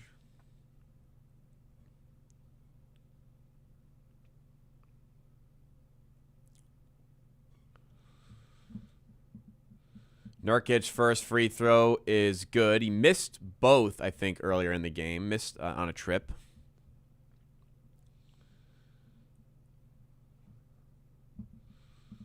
I try to forget about Simi Mihailovic playing for the Raptors. He is a player I hadn't thought about for a long time until today, to be honest. I'm not hunting Jazz games on national TV, you know. Ingram to the rim. Doesn't go. Ball bouncing around and eventually in the hands of Williams. 2-for-1 opportunity for the Jazz. Markkanen to Mihailuk for 3. Off the mark, but Cody Williams on the rebound. Jazz now get a fresh possession. Shot clock, game clock separated by 3. 13. Can the Raptors get one more stop here? Clayton to Markkanen for 3. Doesn't go. Nurkic, though, gets the rebound and finishes. And the Raptors still feeling the effects of the lack of size. And then turn it over. Unforced turnover. Afterward. What the fuck are we doing here, man? Some of the lack of focus on some plays, some of the decision making. This is costing us, man. This could cost us a game here. So the Jazz have it back with 6 seconds. Nurkic hauling one up at the buzzer. That was a weird shot. And then Markkanen gets one up. Why did Nurkic shoot it so early? I mean, it gave him the rebound, but ugly way to end the quarter. But in the end, the Raptors +7 in the quarter, which does give them this slender 2-point lead going into the fourth. And a real, this is one you got to get. Got a tough team on Wednesday. This is a game. This is a team you got to beat. You want to go far. You want to make the playoffs. This is a team you got to beat at home. Fix up for the fourth quarter, please. All right, let's have a look here. Mamu playing pretty excellent. Aside from that ugly turnover there, 4 of 6 from 3, 16 points. Ingram growing into the game, but he's pretty inefficient. 5 of 15. Barrett's played well. Still maybe a bit of minutes restriction for him, but he's playing well. Barnes has been okay. He's been solid, not spectacular. Quickly's actually been quietly having quite a good game aside from some sloppy turnovers. Shed not really gotten into it too much. Walter a little bit. And nobody else really providing anything. Grady Dick in the doghouse, it seems, once again. As for the Jazz, just a lot of rebounds going the way of Nurkic, something we could have foreseen. And Markkanen, not a lot of answer for him down low. Collier even got 18. Wow, Collier is cooking us tonight. Just the lack of paint presence is they're just allowed to feast. Collier, excellent at getting into the paint. Cody Williams making a lot of backdoor cuts, getting easy buckets. Just really hasn't quite been good enough here for the Raptors. 44% shooting from the field, -12 on rebounds, or +5 in turnovers, and still in this tight spot against one of the worst teams in the NBA, really. Speaking of worst teams in the NBA, Detroit up 100-62 currently on the Brooklyn Nets. Good Lord.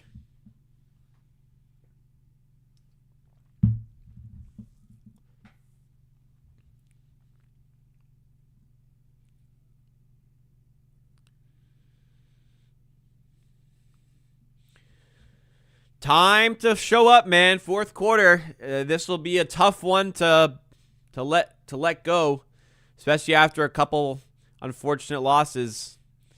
This would be a real rough one not to capitalize on. Time to put in a good fourth quarter here.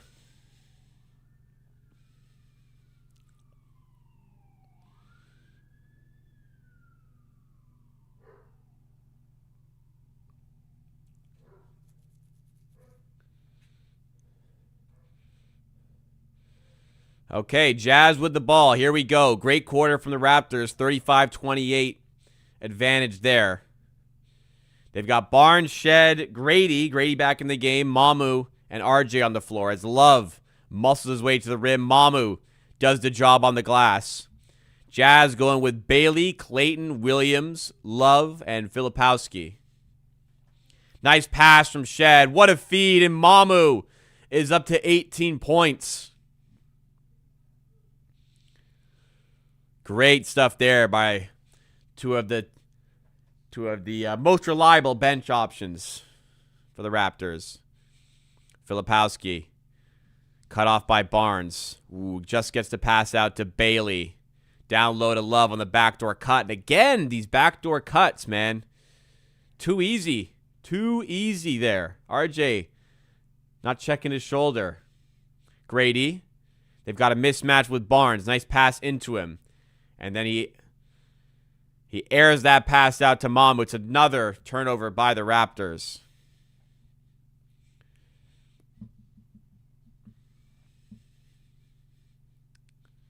Thoughts on Ace Bailey? Hasn't been fantastic, has he, yet? In what has been a loaded class so far. It doesn't look like a hit for the Jazz compared to the guys around him, but that could change. Filipowski, handoff. Bailey, layup, off the mark. Raptors trying to wrestle the rebound away from Filipowski. They do. Shed has it. Raptors get to play in transition. Grady Dick wide open for three. Way off the mark. RJ doing good work on the glass. He rises up and is fouled. Great stuff from RJ Barrett there. He's going to head to the line. Grady Dick, man, oh man. These opportunities need to be taken. Wide open on the three. We don't have that killer instinct on the outside, man. Like you gotta smell blood and make these type of shots. You gotta open this game up and you got the opportunity to do so like that. You get one of your top shooters a wide open catch and shoot three. Frustrating. Not reliable enough for the limitations in his game.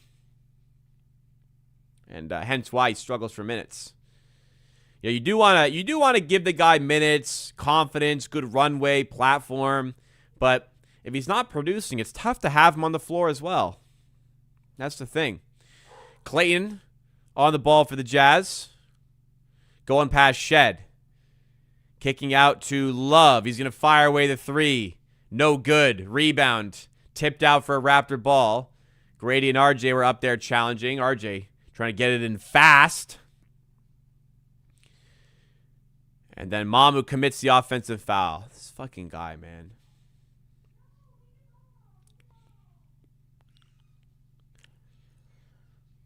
Grady, a bit of a bust. Bust is a strong word, but looking back, I wasn't a big fan of Keontae George pre-draft. That's obviously been proven to be a very poor opinion, as Jamal Shed wins the ball right back. He draws the foul. Yeah, Grady Dick made sense. Good shooter. He had a great season last year, but it's not working out this season.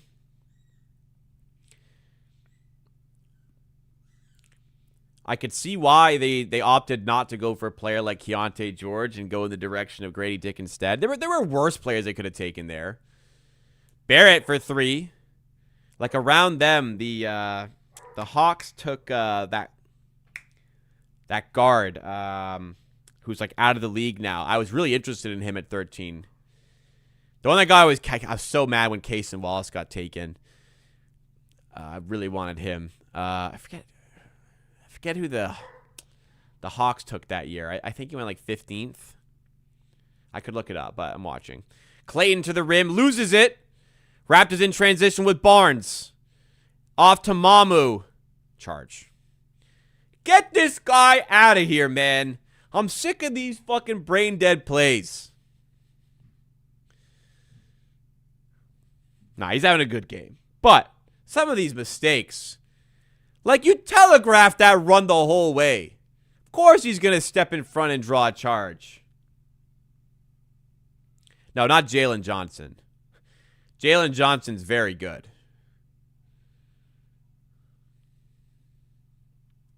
And Jalen Johnson got drafted in the Scotty Barnes year, which is a different year. I'm talking about the Grady Dick draft. Kobe Buffkin, that's it. Buffkin, I was really impressed with Buffkin leading into the draft, and he was just a terrible NBA player. Sometimes, like, you do all the work, and it just doesn't work out. I don't know, man. Like, how could he not succeed? And, you know, guys in the second round like Norman Powell become all-stars. Weird. Scoot Henderson went third, and he's not that good. Yeah. And he was rumored to be, like, fighting for the first pick. Not in that draft because it's Wemby, but he was, like, a second overall pick in contention right up until the draft itself. Brandon Miller's been good. When he's healthy, Brandon Miller's very good. It's not like some guys like have hidden potential they find in the NBA, or they just develop at an unexpected rate, like Jokic, Powell. But like it's just weird when a guy has all the talent in the world out of college and just doesn't find success in the NBA, Like, how does that happen? How could you know? You do your homework to you try to find the guy that's got a better shot than another, but sometimes, like, you can't even really put the blame on the team. Like I don't know, Darko Milicic, second overall. In the LeBron, Melo, Wade, Bosh year, was it? No. Not what was it? Like, it was like a crazy historical draft, right? And Darko doesn't give a shit about basketball. So, was that LeBron year? No, it wasn't. Was it? Yeah, it was. LeBron. Yeah, I was right. LeBron, Carmelo, Bosh, and Wade. Milicic went second.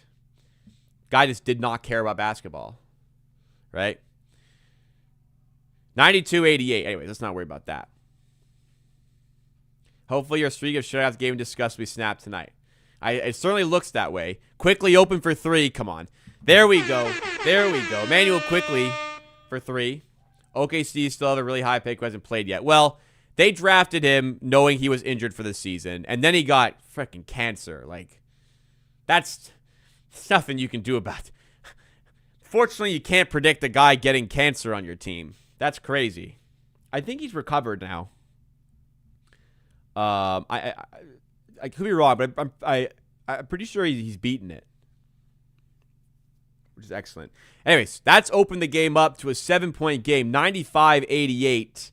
Might be our largest lead. I'm not sure. RJ out to Mamu. This would be our largest lead. Front rim on the three. Bailey has the rebound. 95-88 here. Remember to hit the like button if you're enjoying the stream. So some positive Grady Dick minutes. Clayton for three off the mark. Long rebound goes right back to him. Thoughts on BI not being All-Star. It's a bummer, but everyone who made it deserved it. 95-90. Darko calls a timeout here. Maybe looking to make some subs and looking to just settle down after this one. Tomorrow's going to be officially 1 year since the Luka trade. It's definitely worked out for the Mavericks, huh? AD is cooked, maybe. Their GM got fired. Yeah, real good one, Dallas. You turned an NBA finalist into a bad team.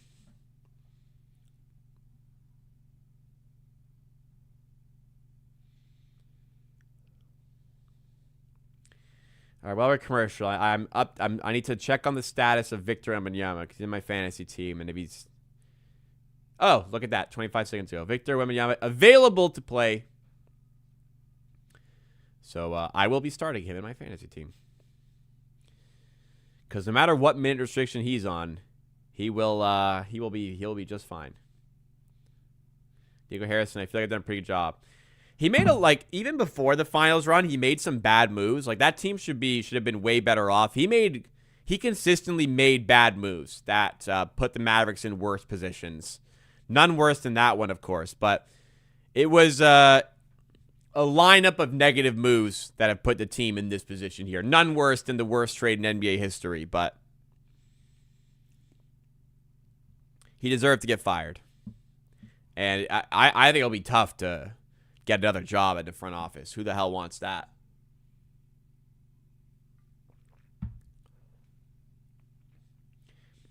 Yeah, we forget Jett Howard went 11th overall to the Magic. He sucks ass.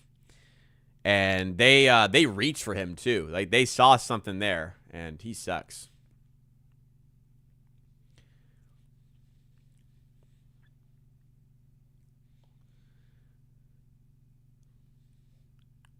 Wemby's too prone to injuries. Yeah, I wouldn't want him on my team, for sure.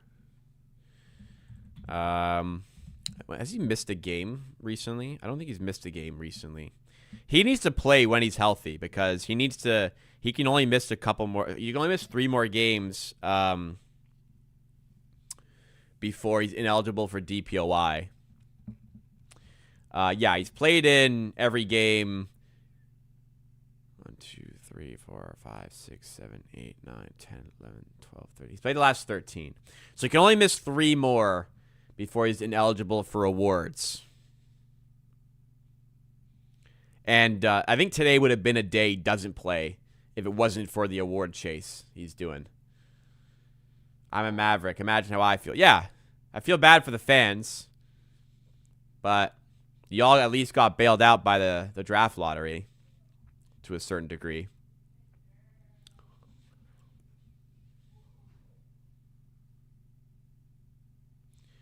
Quickly, up top. We're back from timeout here. Raptors by 5. Time winding down. 7 minutes to go. 1 on the shot clock for Barrett, who misses. Nurkic comes back to collect the rebound. 95-90.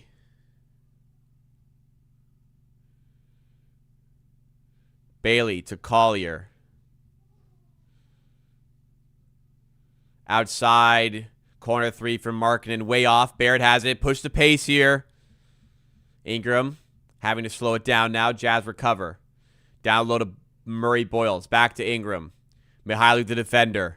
Markkanen coming for the double. Ingram spins off for 2. Draws the foul. Going to head to the line. Good stuff from BI. Yeah, close game. We are very far from home free here. Mihailuk arguing the call. Oh, man, that guy, I fucking hate it. Mihailuk's so bad for the Raptors. 12-4 and 4 for Ingram. Respectable stat line there. He is struggling from the field, though. He's 5 of 15. First free throw there is good. 13 points. Barnes checking back in now. Wonder how they'll close today. I'm wondering, like, they have typically closed with Jamal Shed. I wonder if they'll close with maybe an extra big, like Mamu closing today, just to deal with the size. We'll find out.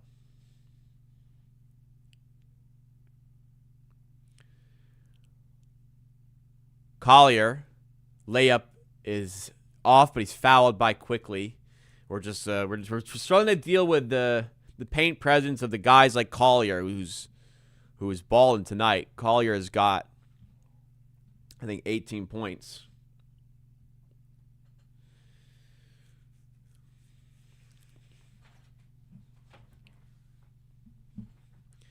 Free throw for Collier there is good.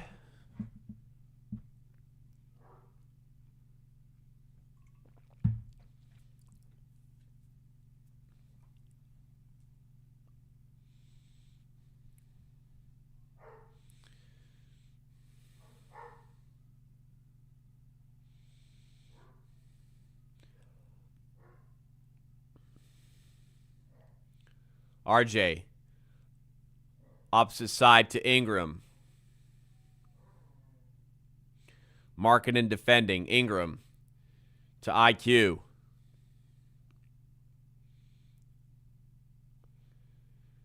Driving at Collier. Fadeaway 2. Gotta look. Can't get it to fall. Murray Boyles, big rebound, though. Raptors keep the possession going. Barnes down low. Murray Boyles. Oh, he's got to finish that. Gets his own miss at least. Finds Ingram for 3. And another miss. Raptors. Oh, that's sickening to come up empty on that possession. Murray Boyles needs to take care of that one. Collier. Locked up there. Gets the ball out to Nurkic, whose pass is turned over. Quickly steals it. RJ. Travel. Oh, my God. Some of these turnovers today. They're just so costly, like the timing of some of these turnovers today, man. They've committed more than us, but like the timing on these turnovers sometimes, like so noticeable. Up by 6, Markkanen. Oh, he's blocked by Scotty. Again comes through with the chase down. There's your DPOY candidate.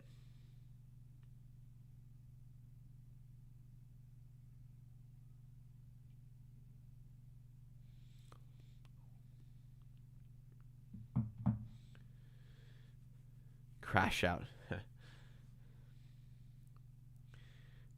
Barnes with a steal that he's fouled by Nurkic. Then he falls down hard, grabbing his foot. Take foul.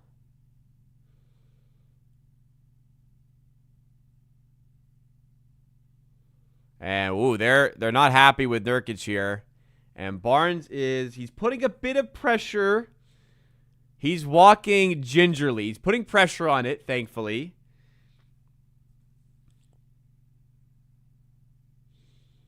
So he gets the steal. And then he's grabbed. I don't see how the left foot got hurt.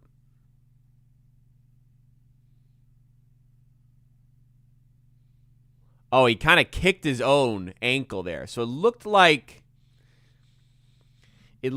if anything, his own foot connected there and hit the ankle. So I'm not sure it rolled. I think it was mostly an impact injury, which is good. You don't want the non-impact ones are the more dangerous ones. Hopefully just like bruising there. Hopefully adrenaline gets him through the game. He's got 2 days off after today. So he's staying in the game. Hopefully he's all good. He looks okay. If that swells up, we've got 2 days off. Oh, and he's really, he's got to come off. He hurt something. They're going to have to get somebody in. Raptors have to call timeout. Yeah, Barnes is okay. Now he's really feeling it. Mihailuk here. Putting it up. And he's fouled by Shed. They're going to have to get Barnes off here. So he's not going to be able to finish, it looks like. He is walking, so he's putting pressure on it. It's a positive sign. We'll see. Hopefully that doesn't keep him out of any additional games. No way of knowing there. So he's grabbing his foot. He hit his ankle, but he's actually grabbing his foot, which is strange to me. I'm not sure what could have happened there. So he kicked, as he was falling, his right foot kicked the inside of his left ankle. But he's actually grabbing, like, more so the midfoot area.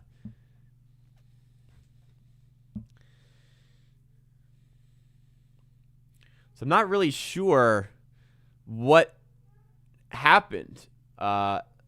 Hopefully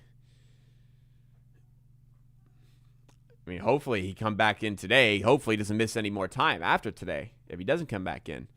But we'll just have to wait and see. But job's not done. We gotta still do it on the floor. Mamu comes in to replace him. It looks like they're gonna close with Shed. Actually, Barrett will probably come back in. Right now it's Shed, Ingram, Murray, Boyles, Quickly, and Mamu. Ingram gets doubled. Finds Shed. Now Quickly. Good rotations by the Jazz. Murray Boyles had to put it up as the shot clock was expiring. Nurkic with the block. And the refs weirdly call the shot clock violation rather than letting the Jazz play in transition, which I don't understand. That probably saved 2 points. And we're going to have some work to do here to close this game out without Scotty Barnes on the floor. 4:02 to go. And you wonder where... You worry about getting over the line without Scotty Barnes, for sure.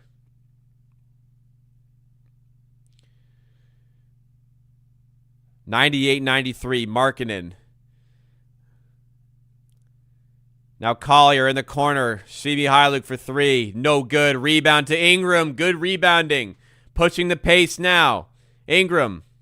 Go to Mamu. He's wide open. Oh, gets to the rim. What a take. Okay. Why do I doubt you, Brandon?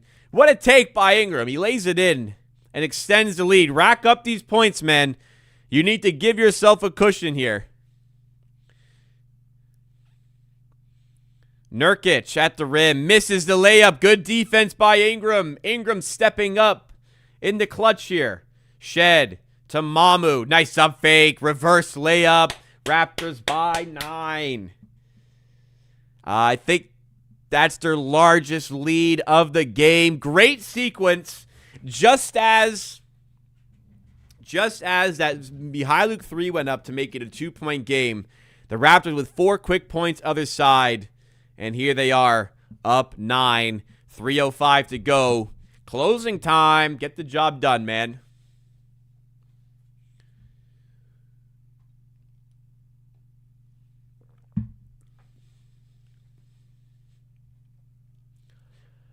Barnes may be coming back in here.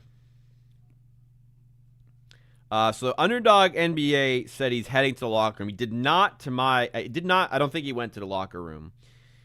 And they said now he's return to the bench. I'm not sure what that's going to mean, but we will see how he looks here.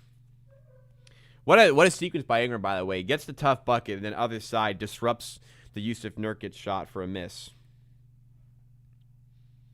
Okay, so he did briefly head to the locker room, actually, but he's already back. Blake Murphy reporting courtside. Okay, so Barnes went to the locker room. He's back. That should be a positive sign for him returning.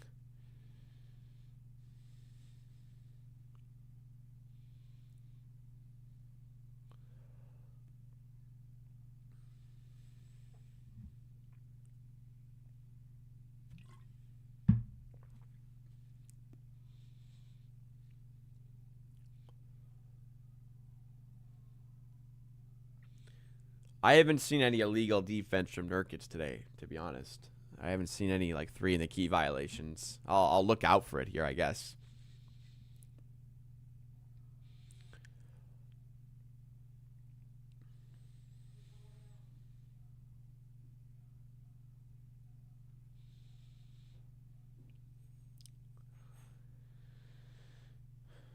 Thinking back, Sky's been durable thus far in his career. I'd say maybe there's a large amount of people who believe he's injury prone. He's had some injuries here and there. He has a lot of freak injuries, to be honest. Like the broken knuckle, the eye injury. He has these weird injuries that aren't like that of an injury prone player. It's just how the hell did this keep happening to him? It's not recurring knee issues or ankle issues. It's just crazy shit. But the reporting is that he is back in the game. Let's see. He is indeed already back in the game. I saw some in the chat is yeah, he's going to miss a long time. He missed 2 minutes.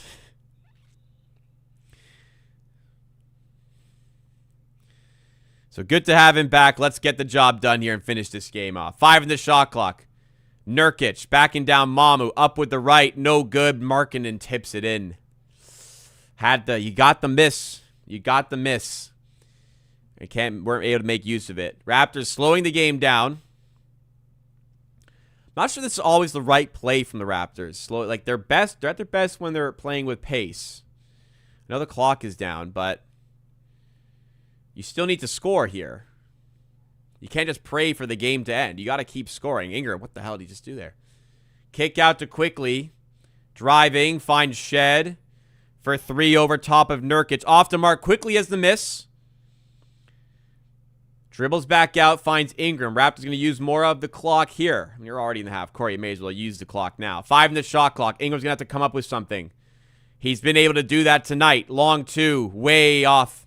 It's a shot clock violation. But at least 40 seconds or so come off the clock. All right, going to close the chat now to avoid any spoilers rest of the game. Please don't spoil. There are people who have done the work to sync up their game clock with me and do not want to see the game spoiled in the chat. I'll react to every play. Do not react in the chat before myself, please and thank you. Collier. With Barnes defending, they've got Markkanen and mismatched Quickly. Switch back off. You can switch on Collier again. Markkanen misses. Tipped out by Mom. I mean, it's an unnecessary switch there because if you switch on to Markkanen or Quickly, you can get Barnes back on him and Quickly can rotate back onto Collier because you don't need to worry about a kick out to Collier for 3. So not great decision-making there defensively. Markkanen has space for 3 this time. Off the mark. Rebound. Tip to Bailey, who throws it down. A couple rebound chances go begging. The Raptors will want back. Could have been close to sewing the game up there. Ace Bailey keeps it alive. And they are very live here, the Jazz. It's only a 5-point game. Raptors can get the clock down to 1 on this possession. Mamu goes to Ingram in the corner quickly. Is this the dagger? Oh, it just rims out. So unlucky. Jazz in the full court. Poor pass. It's out of bounds. Wow. That could have changed the game. Collier, too much on it. Markkanen can't handle it. And the Raptors get the ball back. 58 seconds to go. Wow, that quickly 3. How did that stay out, man?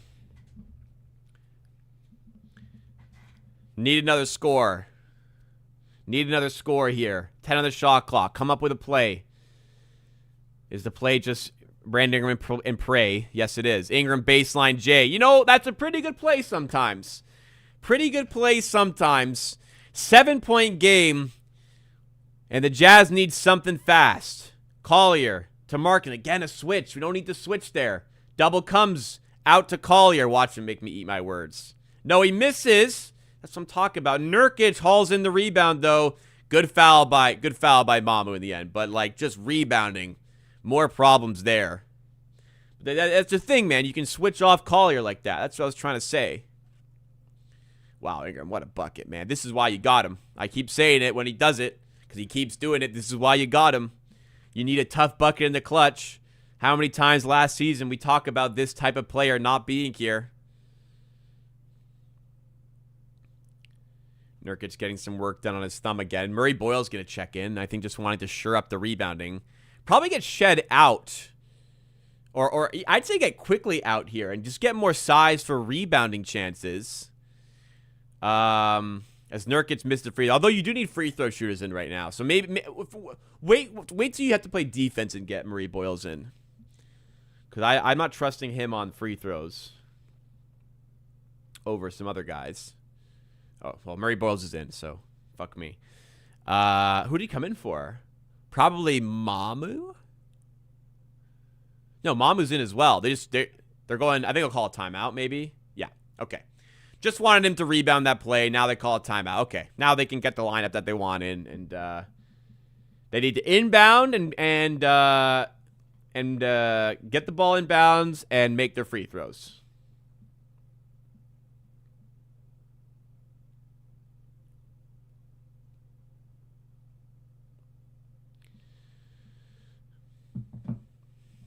Okay, so smart sub. Raptors are almost home. They haven't been at their best, but they have been the better team in the second half.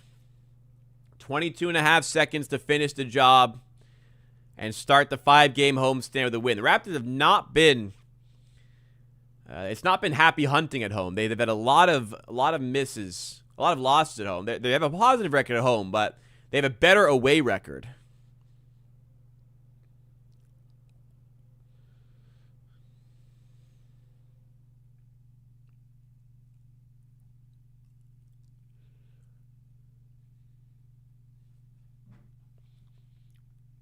No Denny Avdia tonight.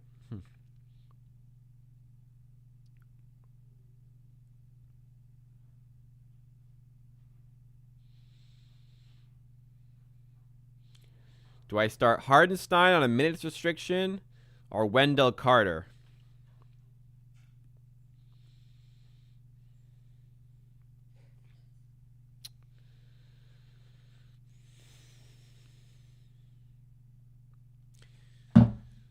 We're going with Hardenstein. Barnes fouled by Mihailuk. I don't want Wendell in the Wemby matchup.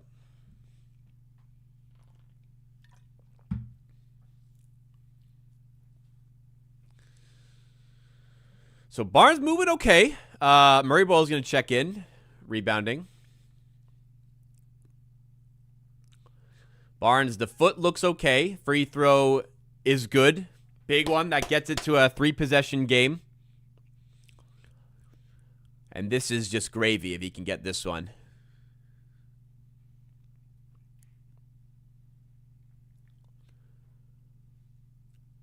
Misses the second. Jazz, no timeout. They're going to have to score quickly here. Markkanen. Trapped and tied up or foul. You should challenge. I mean, there's no harm in challenging. No harm in challenging this.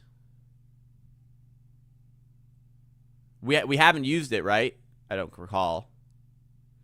Looked like not a foul. Looked like a jump ball. I mean, I'd challenge. 2 games in a row, the Raptors have had some poor calls against us and they're not challenging. Why? Why not challenge? Why not? I get we lose our last time out, sure, and you got to get over half court, but like that's a huge play. Why not challenge? Am I missing something? Why would you not challenge? Like this 3rd game in a row, we're not going to have used the challenge.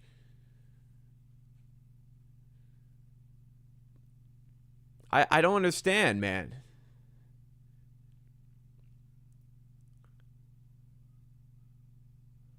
The free throw was missed, but they call it lane violation.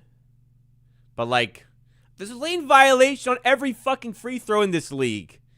And they both did it.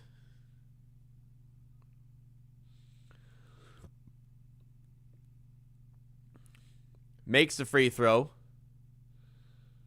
Now we're not using our... Call a timeout, man! Oh, my God. All right, it worked out. We got to forward to Barnes. He's going to throw it down. All right. Hey, what is he saving the timeout for there? We almost got stuck, and he's not using it.